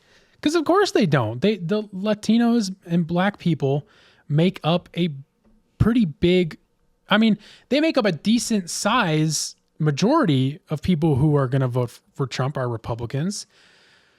But they're also like the most important group for him to win over right now. Yeah, absolutely. Yeah. So this is the absolute worst thing to do the week before the election. And they really would be something if this is what throws the election for him, because they're a really big voting block as this NBC news article goes into. And like I can't even remember what I was gonna say. Something about Kill Tony, but like I was gonna say I'm like maybe this, like I've had a feeling I was like maybe this is like some sort of weird long play from like Tony where he's like, let me just say some really bad shit and mock them, and then to like maybe push the election in the other way. But I was like, I don't know, if this is the humor he has, then this is how he truly feels. I couldn't really tell how much of it he was being serious about. And I'm not trying to give him any sort of benefit of the doubt. But yeah, it was terrible. Absolutely disgusting. It's just stupid of them. And like Spencer was saying to us, our friend Spencer was saying to us, he's like, I can't believe they just let this happen. Like, did they not vet his stuff? But like, he's reading off a teleprompter. They obviously had to vet his stuff. They knew what he was going to say. So like, and it's like, what? It's not, it shouldn't be surprising. This is what they believe. He's just the one to say it. They've been saying this pretty quietly for the last few years, but exactly. So anyways, the Trump campaign just wanted to say that the joke does not reflect the views of President Trump or the campaign. Sure it doesn't. Yeah. Nazi Trump, as he's literally been outed as praising Hitler recently. Now Do you want to talk about the Joe Rogan interview? Yeah. I mean, let's talk about it all. We can keep going. I'll keep going through the guest list here. Oh, okay. Yeah. Let's keep it with the Nazi rally first. Oh, I didn't even know Dr. Phil came out. Yeah. Dr. Phil came out. Hulk Hogan came out. By the way, we didn't choose the name for that by random. Merit Street Media. This country was built on hard work, added value, and talent, not on equal outcome. Not on DEI. This country was built on hard work. By the way. All right, man. I'm glad Dr. Phil is just a bigot now. Yeah. Because people used to hell with him. Yeah, people used to praise him, and then now it's been outed. Like these camps he was sending away these children to, where like people are getting sexually assaulted at and shit, and it's like just a nasty guy. He's got a long list of shit. He's a really bad guy. Nasty motherfucker. Here's another one. Here's John Jr. John Jr. The King of New York is back to reclaim the city that he built. The King of New York. We love John Jr. Here we go. This is what I'm ready for. Mr. Giuliani, 4 seasons himself. Remember New Palestine? All right. So, okay. So, here we go. So, listen to how quiet the crowd gets in this clip. I've heard about this. I haven't seen it yet, though. Remember New Palestine? Remember New Palestine? What? When they had the subway derailment? Place was horrible. People are still dying. He went there. I went there. I did my television show from there. It took Biden a year to go there because those people are deplorables. Yeah, first of all, I got so lost there. Yeah, he says New Palestine, and I was like, I'm like, oh, he's talking about Palestine? And then I realized, and then he says subway derailment, which it was a train because it was in Ohio, East Palestine. Just an, unfortunate name connection there between what's going on in the Middle East and what's, and what happened there. So that really lost me for a second. That's not what I was expecting. The crowd was not getting that at all. No, because he does. Do you have a clip of him talking about Palestine? Because he does actually talk about Palestine, right? Yeah, he does. Maybe you don't have that. That's okay too, because I think that's fine. Right, that's fine. He says something horrible about Palestine, is from what I understand.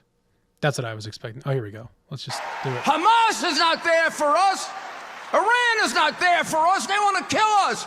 And the Palestinians are taught to kill us at 2 years old. Yeah. They won't let a Palestinian in Jordan. They won't let a Palestinian in Egypt. And Harris wants to bring them to you.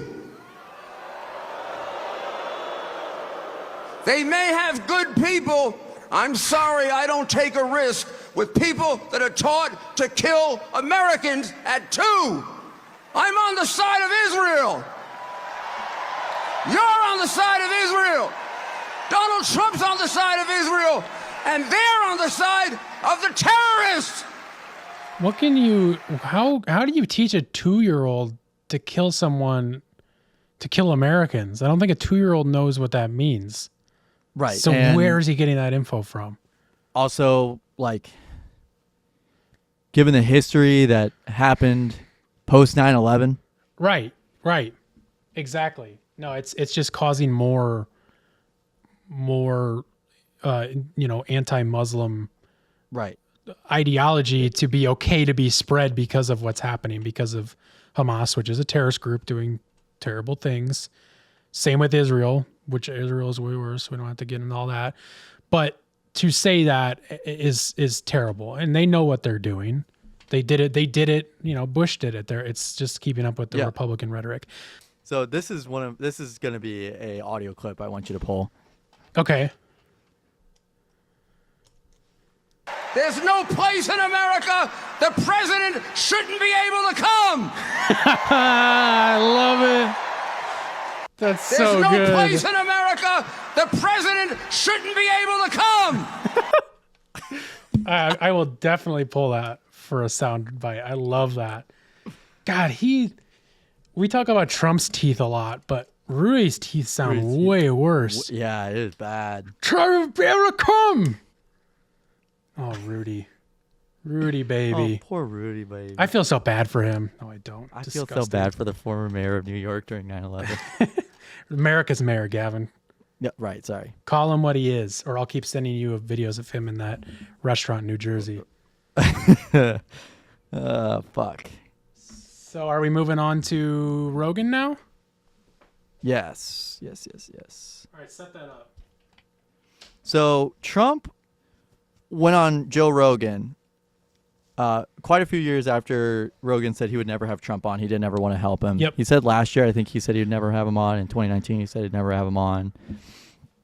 A lot of different times in the last 5 years, 6 years that Rogan had said, I'm never having Trump on the show. Yeah. So it was turned into a 3-hour interview in which he ended up being late 3 hours for a rally. In Michigan. Which was weird. Yeah.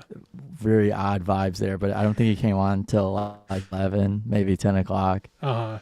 Really bad. That's so but funny. this is from the BBC. I'm gonna talk in a British accent for all of this. Please Republican presidential nominee Donald Trump's 3-hour interview with America's #1 podcaster Joe Rogan has been released. In the wide-ranging sit-down, the former president discusses everything from the biggest mistake of his White House tenure that he told North Korea's leader and whether extraterrestrial life exists. 2 years ago, Rogan described Trump as an existential threat to democracy and refused to have him on his show. But the pair seemed friendly on Friday as they chatted about their shared interests in the Ultimate Fighting Championship, UFC, and mutual friends like Elon Musk. The United States. The Republicans' campaign hopes the interview will consolidate his influence with male voters who make up the core listeners to the Joe Rogan Experience, which has 14.5 million Spotify followers and 17.5 YouTube subscribers. Oh my Trump took days. a major detour to visit Rogan in Austin, Texas, causing him to show up almost 3 hours late to a rally in Traverse City, Michigan, a crucial swing state where both he and his Democratic opponent, Kamala Harris, have been campaigning hard. Trump told Rogan the biggest mistake of his 2017 to 2021 presidency was, quote, "I picked a few people I shouldn't have picked." And we don't have to go through all of these. We can kind of skim a few of these because they're just funny to point out. Trump said he got to know North Korean leader Kim Jong-un very well, despite some nuclear saber-rattling between the two initially when Trump said that he told him, "Little rocket man, you're going to burn in hell." "By the time I finished, we had no problem with North Korea. I said, do you ever do anything else? Why don't you go take it easy? Go to the beach, relax. I said, you're always building nuclear. You don't have to do it. Relax. Let's build some condos on your shore." Ugh. I said, "Vladimir, you're not going in." I used to talk to him all the time. I can't tell you what I told him because I think it would be inappropriate, but someday he'll tell you, but he would have never gone in. A friend of, now outed Republican Elon Musk just got outed for having a relationship with Vladimir Putin for the last 2 years. Oh, yeah. So that's pretty Oh, yeah. interesting. Just putting all the pieces together for everybody to know. I gotta pull this clip real quick of him saying,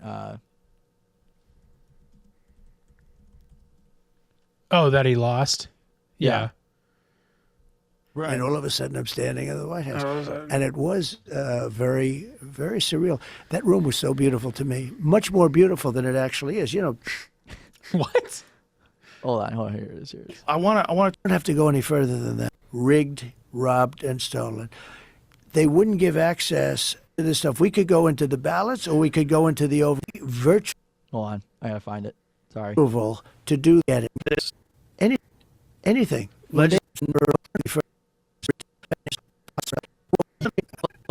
Going to present ballots, or we could. We'll find it later. Do you want to just try it? Was it at the very beginning or what? It wasn't. Go into the overall. I don't think it is at the very beginning because it does kind of play into I want to talk about 2020 because you said over and over again that you were robbed in 2020. Yeah, totally.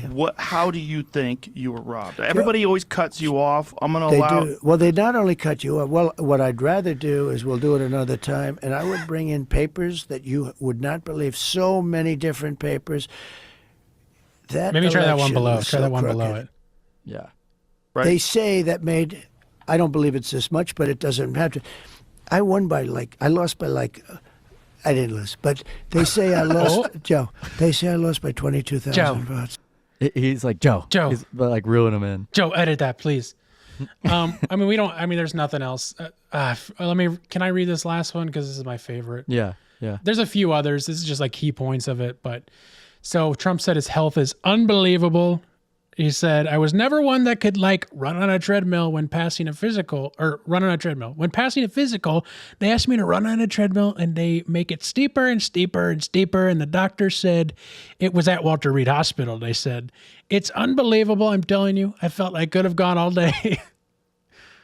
I don't know when he got that physical done, but he's never been physically fit at any point in his life. Well, we've seen golfs.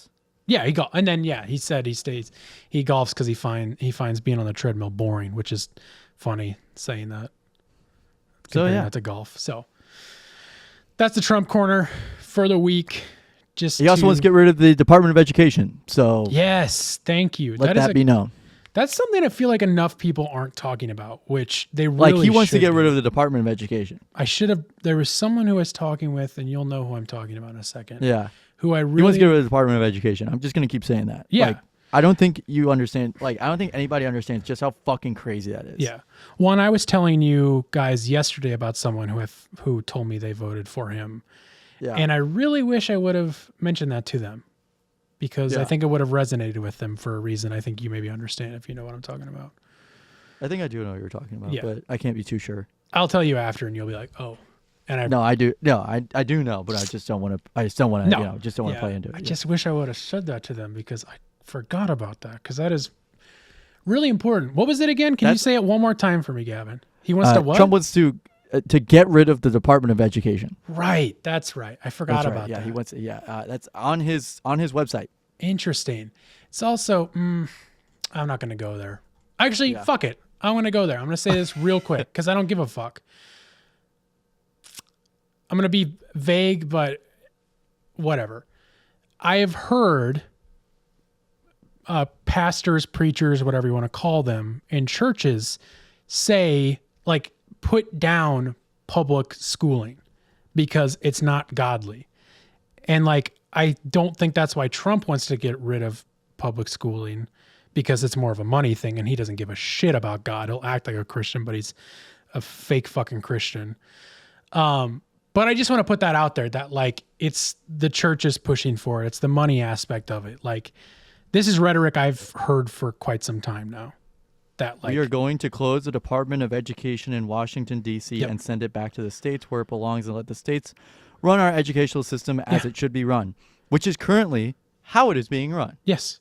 And he said this stuff on, like, Fox and Friends. It's not just like, it's like, he said it. He said it in multiple interviews. Like, it's not like something he's trying to keep secret. This is the RNC platform. Yeah. Like, this is the Donald J. Trump Make America Great Again platform. Yeah.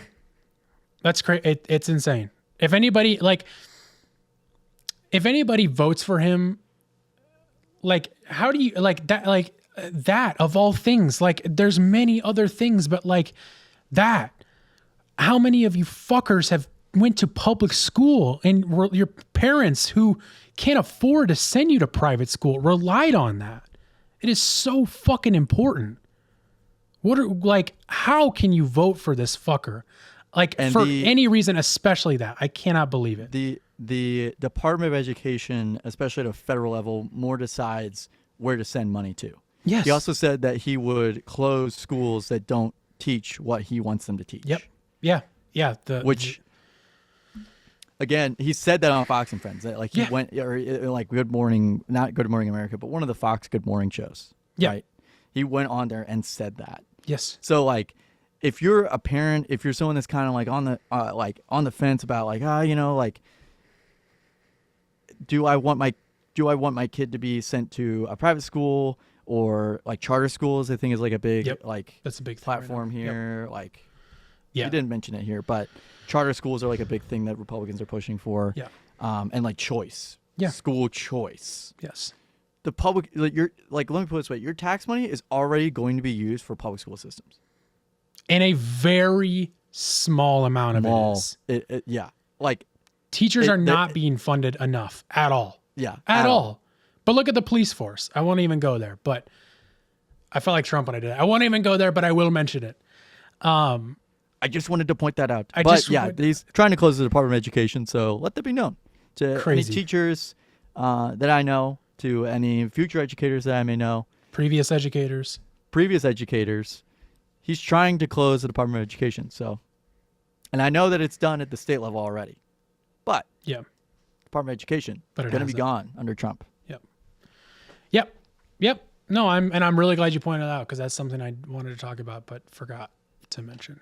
So, yeah, I mean, if any, I can't imagine anybody listening to this is going to vote for Trump, but if there are, let that be the thing that swings you. Yeah, keep all of this stuff in mind, and we'll have more. We'll obviously do like a pre-election night coverage thing where we'll talk more about all this stuff. But yeah, man, crazy stuff. We can do this pretty briefly here because we still have a couple more things to get to. I know, and we're going past 2 hours now, and it doesn't matter so much to me, but it is nearing 11 o'clock for you, and I don't want to keep you up past too much longer. But but I would love to talk about some horror movies. Let's lighten the mood a bit here, because 2 weeks ago, right? 2 weeks ago, Yeah. you and I and your brother, right? Yeah, Sean was there. We've been doing our Discord movie screenings, as we've mentioned a few times now, and I was like, we gotta watch The Fly. It's finally on Disney Plus, which is funny. Let's watch it. To have it. A very odd place. We gotta watch it. We finally did it, and man, oh man, it just made me realize again how much I love it. But I want to hear. I think I've talked about it enough. I want to hear what you thought about it, because we haven't really talked too much about it. No, we didn't talk about it. Yeah. It wasn't as good as I thought it would be. Oh. To be completely honest with you. Okay. Appreciate the honesty. I thought I thought it was like a really good like message about like abortion, HIV, AIDS, like all that stuff. It was, like the messaging was all like, you know, kind of just putting a different light, different spin on it. Yeah. Like a social message to it. It made me oddly existential right after that. I Yeah. was very existential after watching it. I was like, I need to get my shit together. Okay. Okay. The other thing I noticed was that David Cronenberg was a gynecologist. Yeah, which I didn't even. Yeah, it's funny. It's interesting. But I like it's really like maybe like a 7 out of 10 for me. Okay. I thought the music was insane. Fucking but hell, man. I'll talk more about that later. It was. I don't know. I guess the ending was great. I mean, that freaked me the fuck out. I was not expecting his head to like basically like explode into like that bug thing. I forgot that that's in the movie. Yeah. But again, I'm not a big Cronenberg fan. I hate body horror. Like, Yeah. I hate it. I Sure. I'm in the medical field, so it's like like it's just something that I've always been flimsy about. Yeah. My mom used to watch ER shows, and I get really like grossed out and like upset about it. Yeah. But that abortion scene really was like, what the fuck? I don't think it crossed the line per se, like but the it was dream. the dream that she had was very fascinating to me. I was like, that is something I wasn't expecting to have in that movie at all. I was expecting more like bones sticking out, like of people's bodies and shit. Like Sure. like there was only that one where he broke the guy's wrist while he was arm wrestling, but Yeah. In the Inside Out but- Monkey. yeah, and the Inside Out Monkey, which I thought was like that was really good. Yeah. That's really good makeup or prop design. Won an award, won an Oscar for it. Yeah, and it was a very well done movie. It just didn't. I guess it didn't meet my expectations, or I thought it was like a masterpiece, but I really wasn't too impressed by it, to be completely honest. But Yeah. So first of all, one thing the first time I watched it, and I even halfway in the second until you mentioned this, I didn't even realize was like the social like connection to abortion, HIV, AIDS, stuff like that did not even cross my mind until you mentioned it. And then I was like, really, that made me go, whoa, this movie's even more amazing than I thought it was, because it actually has like a messaging to it. Did not make that connection at all until you said it. And then I was like, holy shit, that like really opened my mind to it. Now, I can't tell which way David Cronenberg feels about abortion, because it almost feels like he's trying to be like, look how crazy and intense abortions are. that's what I was thinking like, too. But I think it was just to show that it was a dream sequence. Yeah, It is so extreme, but I do feel like some people could have pulled away that at some point that it was like a bad thing. That abortion was like a bad thing, or like he's not very pro-abortion. But right, I mean, those are conversations that doctors do have to have on occasion. So, yeah, but not in the fucking OR. Right, right. Yeah, that was the only one where I was like, I don't know what Cronenberg thinks here. But I will say that I don't know if I would say it's a masterpiece. I think it has a few too many issues to be a complete masterpiece to me. But man, even the second time, I realized I've only seen 3 Cronenberg movies, and I'll talk about another one here in a second, but this is for sure my favorite. Like, legitimately, that ending scene stuff, like the third act of the movie, legitimately makes me like emotional. Like, Yeah. Like you're watching the movie and you're like, it's really good and it does take itself seriously, but it's also like can be kind of goofy at times. And then at times you're like, man, this guy's going to turn into a fly. That's kind of funny. And then at the end, you're like, at the end, I was like, I both times like nearly in tears being like, holy shit, he's going to be a fly. Like, that's it. Yeah. He's done. Yeah. And it's like, it's funny because I'm getting emotional about a guy becoming a fly. But right. it's like, And like so seeing emotional. the computer not recognize his voice Yeah. was like the big thing for me. I was like, oh, fuck. Yeah. And you see where it's going and the fact that it ends the way it does. And I will say, Gina Davis, who is in it, I've said before, I hate to say it, but I think she's the only... She's a little bit better in this one. She's not as bad as she was in Beetlejuice, but she's still, which is funny, this is before Beetlejuice. She's still, I just don't think she's a great actor, personally. As far as like just normal bantery bidding acting goes, it just feels too much like a put on to me.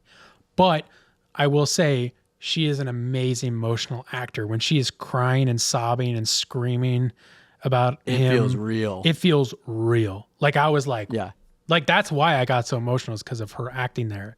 So I want to see her in more serious roles. I haven't seen too many movies with her in it, but I can't do the like kind of flirtatious thing. It just doesn't read to me as real. But that real emotion is like, oh, fuck, crazy.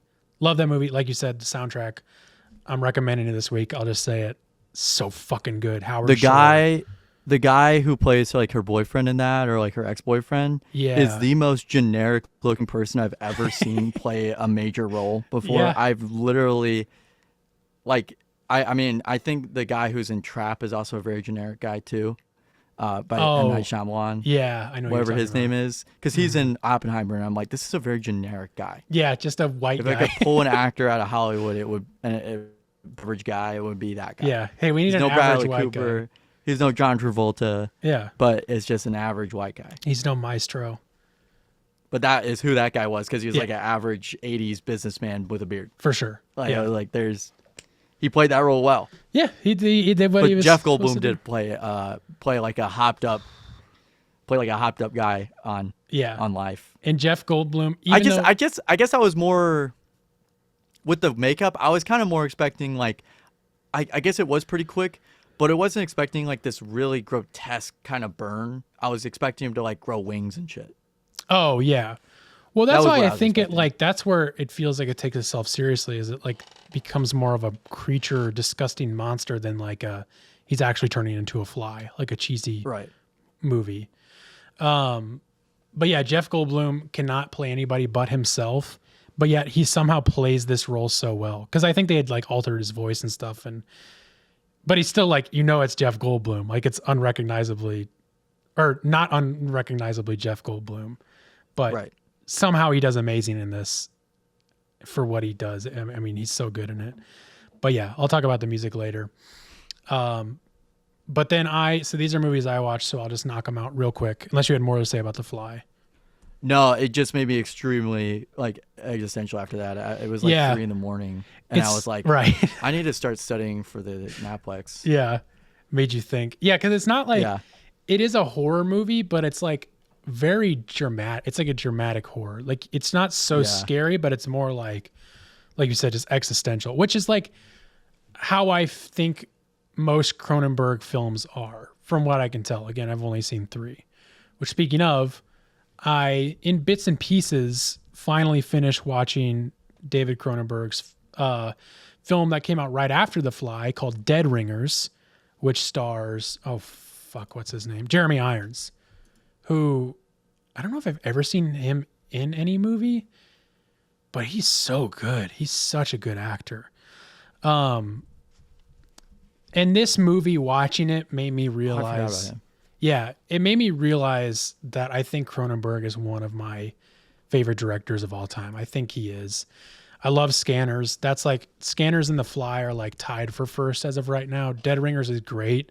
It's just a little bit more dramatic than his horror. There's like horror elements and body horror elements, but it's more of like a serious movie. And to give you an understanding of what it is, Gavin, it's Jeremy Irons, but his character has an identical twin brother, but they're both played by Jeremy Irons. He's playing Right. He's playing completely different characters, but it's still him. And you just don't see them on screen together very often. And it's so good. He's so amazing in it. They're like, funny enough, they're gynecologists. They have like a gynecologist practice together, but they're kind of slimy and they like kind of sleep around with their patients. And there's like some weird, like, incestual feelings that they have for each other that like at times come together, which is like, you never see that in movies and it's really bizarre. And then it like goes down a rabbit hole where they get involved in drugs and go off the wagon. And then they're like when they're apart, they like suffer. They like need each other in like this weird way. These twins? Yeah. These twins, like they're like need each other to survive. Oh, that's weird. And it gets very weird. And then they both get addicted to the drugs. And then, spoiler alert, the movie ends with one of the brothers, both of them getting really strung out on like heroin or like Dilaudid or something. And then one of them performs a surgery on the other one while they're alive. And I don't even know what the surgery was, but it just cuts to them, him waking up and being like, I had a terrible dream. And he looks over at his brother and it's just his brother laying on a hospital bed with his chest wide open. And like, he's just dead. And then that's pretty much how the movie ends. But it's like, there's more than that to it, but it's so good. That's insane. It's very intense movie. Not my favorite Cronenberg, but it made me realize the extent Cronenberg can go to and what he's capable of. And it's not just it body won a horror. lot of awards. Dead Ringers did? Yeah, like what did it win? It won like Chicago Film Critics Association, Best Actor, Genie Awards. Nothing Los big Angeles though. Film Critics Association, no. Yeah, I didn't think so. Which honestly it should have. I mean, but I think Cronenberg his thing is also kind of his fault, where it's like the body horror stuff is amazing, but it's also like you're not necessarily going to get critics' attention every time for it. Right. But this is the least body horror one in my opinion. That was great. I also watched Psycho, the 1960 Psycho, for the first time ever. Amazing. That's what the like famous iconic scene. Yep. Yeah. Alfred Hitchcock movie. With the violins, like the Yeah. That movie is so good. Honestly, still holds up. There's some things in it that are like actually still scary. Not all of it though, but the premise of it is really scary, and it reminded me of Split. Did you ever see Split? Nope. Oh, well, so the main character, Norman Bates, has multiple personality disorder. You find out in the end. And I didn't see that coming. Really good. First time watching it. Super old movie. Would you watch so it on good. Tubi? Tubi or Pluto? I can't Netflix. remember. No, Netflix. It was Netflix. Netflix. Yeah, It's on Netflix. And then last horror film I'll talk about, Smile. Not Smile New 2. one or old one? No, Smile from 2022, only 2 years ago. I watched it for the very first time. I remember seeing trailers for it back then and being like, man, this looks really scary. And then they started doing the like stuff of them showing up at the baseball games. And I was like, this seems a little gimmicky. I don't know if I'm going to go see this. And I didn't. I never went and saw it. I never watched it. Don't even remember really hearing anything about it. And then Smile 2 comes out. And then I start hearing people talk about how great the Smile movies are. And the second one's even better. And I was like, seriously? And I was like, I guess I should watch it because it's on Disney Plus as well, I think. Or Max, I can't remember. So I was think like, it is on Disney Plus. yeah. So I was like, fuck it, I'll watch it. And I started it on Saturday and I finished it last night. And it's amazing. It's really, really good. One of the best horror movies of the past couple years for sure. Really? Yeah, 100%. I thought it was going to be gimmicky and stupid. It's not at all. It takes itself very seriously. Acting's done super well. It's legitimately scary. The jump scares are done really well. I will say the first half of it to me was way better. I think it peters out in the second half a little bit. I thought the creature scene at the end would be better. It was a little kind of little lackluster to me. But I loved it. And if people are saying the second one's even better, then holy shit, I can't even imagine. The soundtrack, amazing. It's not one that like I tried listening to it the other day and I was like, oh no, you have to hear this in the movie. This is like, it's too many weird like sounds. It's just a bunch of sounds. But in the movie, it's like really cool. Great movie. Super well shot too. It's not just like a fucking, stupid B horror movie. It's very good. Not quite up there with Hereditary, but like pretty close to it. Very good. And that's it, man. That's it for the horror movies that I want to talk about for Halloween. I don't know what I'm going to watch this week. I think I might rewatch Scanners just because I'm really digging Cronenberg right now. Really holy shit, that scared the fuck out of me. Really want to watch Videodrome, but I don't have Peacock or whatever. So probably going to watch that. I want to watch Salem's Lot. I know I got that book over here. Yeah, we're supposed to do that earlier and I forgot. You were reading some horror books, some horny books? No, I think I mentioned that I read Seed by Ania Alburn. You finished it? I finished it within a week. It was very good. Follows the story of this guy who doesn't really reveal anything about this guy. His name's Jack Winter, and it doesn't really reveal anything. He's got this family, and it starts out basically with the family getting in a car accident because he thinks he sees something out of the corner of his eyes. I know somebody named Jack Winter. That's all I wanted to say. Yeah. Okay, same name. It was really cool. I mean, like, very well written. I think it gets into some pretty dark themes, but it plays out exactly how a movie would. And I think that this would make a really good kind of like, I think anybody can make a horror movie of this. I think this would be a very easy horror film. And as long as you have some good child actors. That's the thing, is that there's a really big caveat here, is that the other main character in this story is his his youngest daughter. I see. His second born daughter. I hope so. She man. carries on this like generational curse, and it doesn't end how I was expecting it to. Oh. So it wasn't like a feel good kind of thing. Yeah. It wasn't like, oh, they got rid of the demon. Yeah. Yeah. You told me about it, and I hope that somebody picks up on that. If not, shit, maybe I will. And I'm reading I'm reading one of her other books, his brother. I love. And that is also really. Yeah, I know. That was the bit also, is that I kept turning to hear people. What's that? What was that? Huh? But yeah, I ended up buying 1, 2, 3, 4, 5, 6 horror novels after that. Wow. Because I realized I really like horror novels, especially ones that are just kind of like supernatural. And I guess kind of Dark Matter is one of my favorite books. Heard of that. And that's the TV show now officially. Came out in May.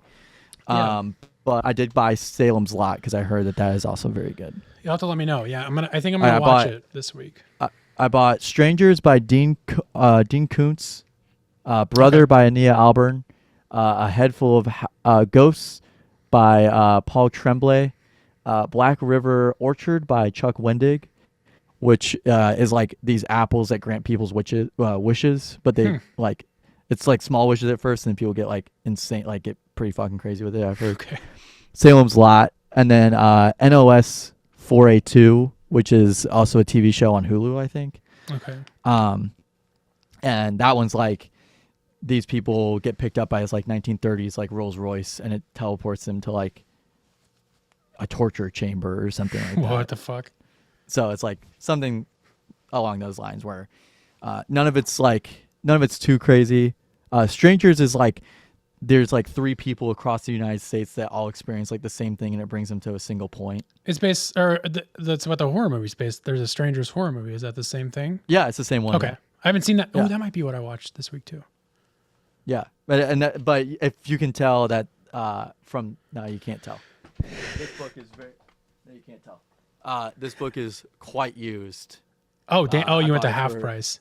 Yeah, I went to Half Price Books and got it for like $2. Nice. So whenever I see a spine like this, that's how I know someone fucking either one or multiple people fucking loved this book. Yeah. These people were like these people were like going in on this book. Yeah. They were digging deep into it. Oh. Well, that's great, man. I'm glad you're getting. I like you getting into horror like that. That's fun. Yeah, it's stuff. awesome. It's gripping, intensely gripping. Got that gorilla grip on you. Yeah. Yep. Okay. Last 2 segments here, Gavin. 2. We have two quick ones. We have a Nextdoor Drama we're going to do here. In case you don't know, Nextdoor Drama not every week. Every once in a while, we'll go to the Nextdoor blog posting website for your neighborhood. We'll pull an entry of someone posting whatever's going on. Then we'll take the comments, we'll script it out, we'll do a dramatic reenactment of it. And this week, we of course are going to do a Halloween spooky one. And this one's about clowns. Kind of spoiler, but that's okay. The title is Just Encountered a Weird and Frightening Scene. Nope. Oh, I will be. Yeah, I am first. I will be playing Annie, who is terrified, and Gavin will be playing Michael, who is an amateur comedian, which is what Gavin is. A little bit of a burn there. Just a joke, though. Without saying much else, I'm going to play the Nextdoor Drama intro song, and we'll get right into it. Did I play the right? Nope, I didn't play the right one. Let's try that again. I feel like I might be accidentally giving people motion sickness with this. I realized I was giving myself motion sickness with this. How? Like, I was like going back and forth with it. Oh. I get motion sick pretty easily, and I'm not getting it. Oh, now I am. This week on Nextdoor Drama.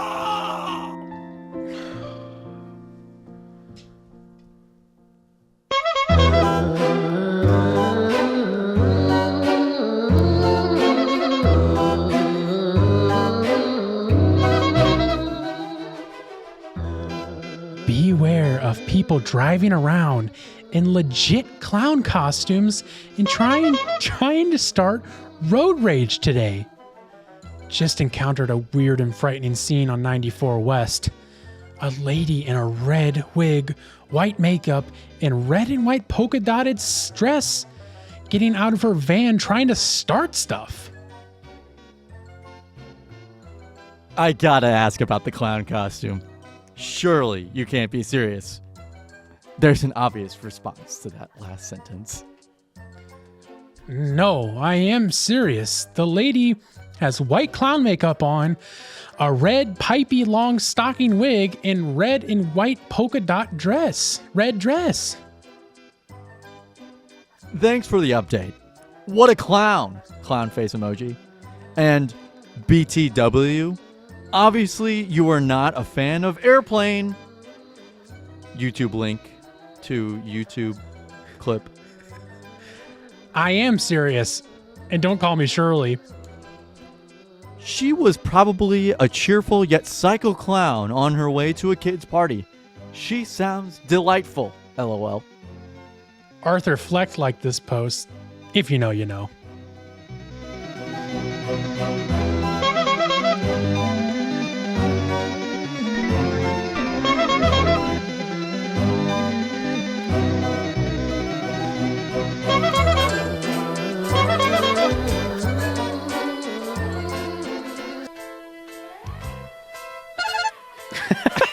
Really fast.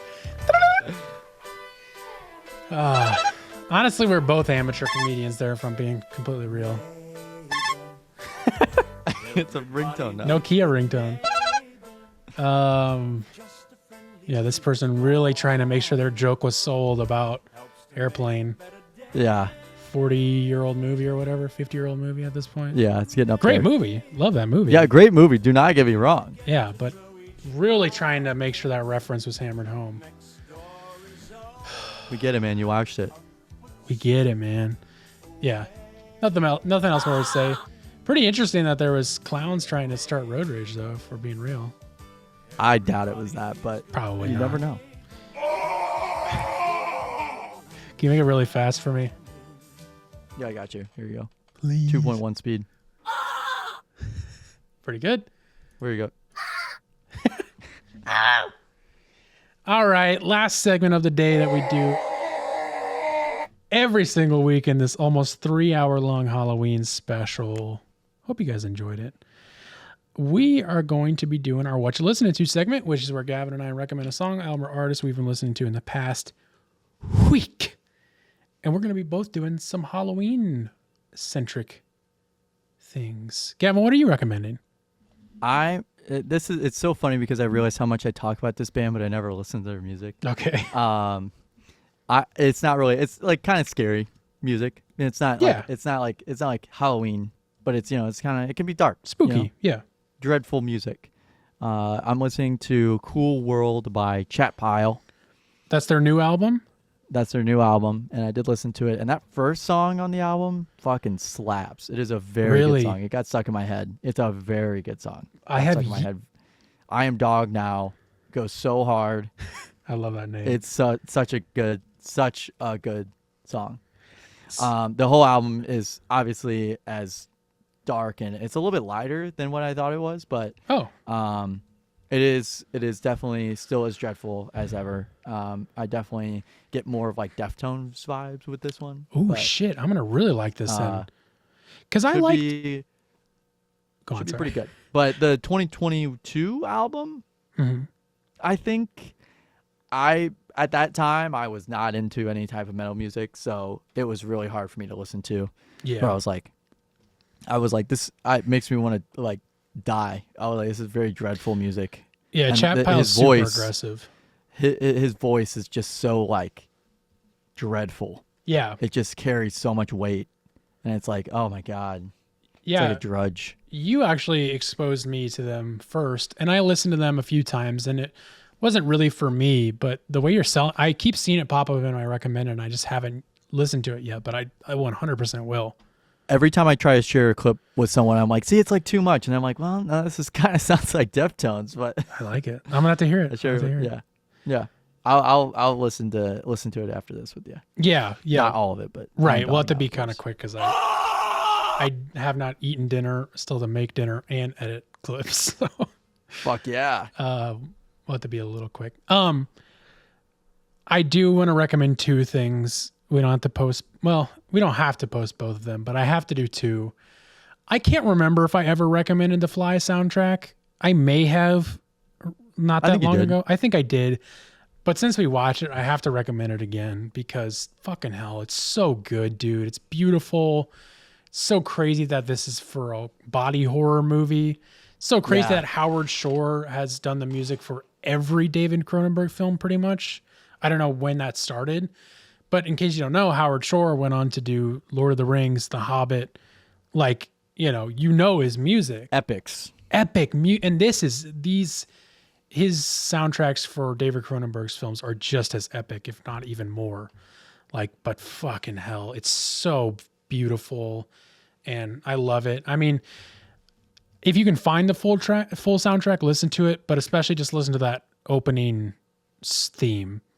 Is that comes back a few times. So that's mostly what you need to listen to. It's so good though. And then I want to give a second recommendation because I've been listening to this song a lot. It's a new Halloween-y type song to me. It's not a soundtrack or anything, but it's by a band that kind of has like a spooky sound to some of their songs. So I didn't know really much about them until this year. And that's Dead Can Dance. Or is it Dead Can or Dead Can? Yeah, it is Dead Can. Okay. A little tired here. And that is the song Mesmerism. It is so good and so weird. It's just like drums and synth. It's somewhat Nine Inch Nails sounding in a way. Okay. But it's just, drums and synth and like this kind of like chanting in the background a little bit. But it's so good and spooky, and it's really, really good. I really love that song. I've been listening to it a lot recently, and I really wanted to make sure I recommended it this month for Halloween. That is it. Really long episode. Hope you guys enjoyed it. This was a lot of fun for us to do. We haven't done a really long one like this in a while, and boy, are my arms tired. I've also been standing this whole time. Yeah. Yeah. Been standing the whole time, which was a choice I made. But I don't get it. Hurts. Gavin's neck hurts. I can't believe we left these on the whole time.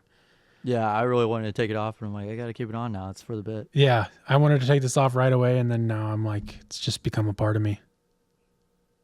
Let's get out of here. I'm tired. Alright, thanks for listening to Takes All Kinds podcast, episode 190. Keep watching, keep listening, and following and commenting and letting us know everything there is to know about you in the comments. I did it again. Played it again. Yep, and we will see you guys next week for a little election night special, pre-election night special. See you then.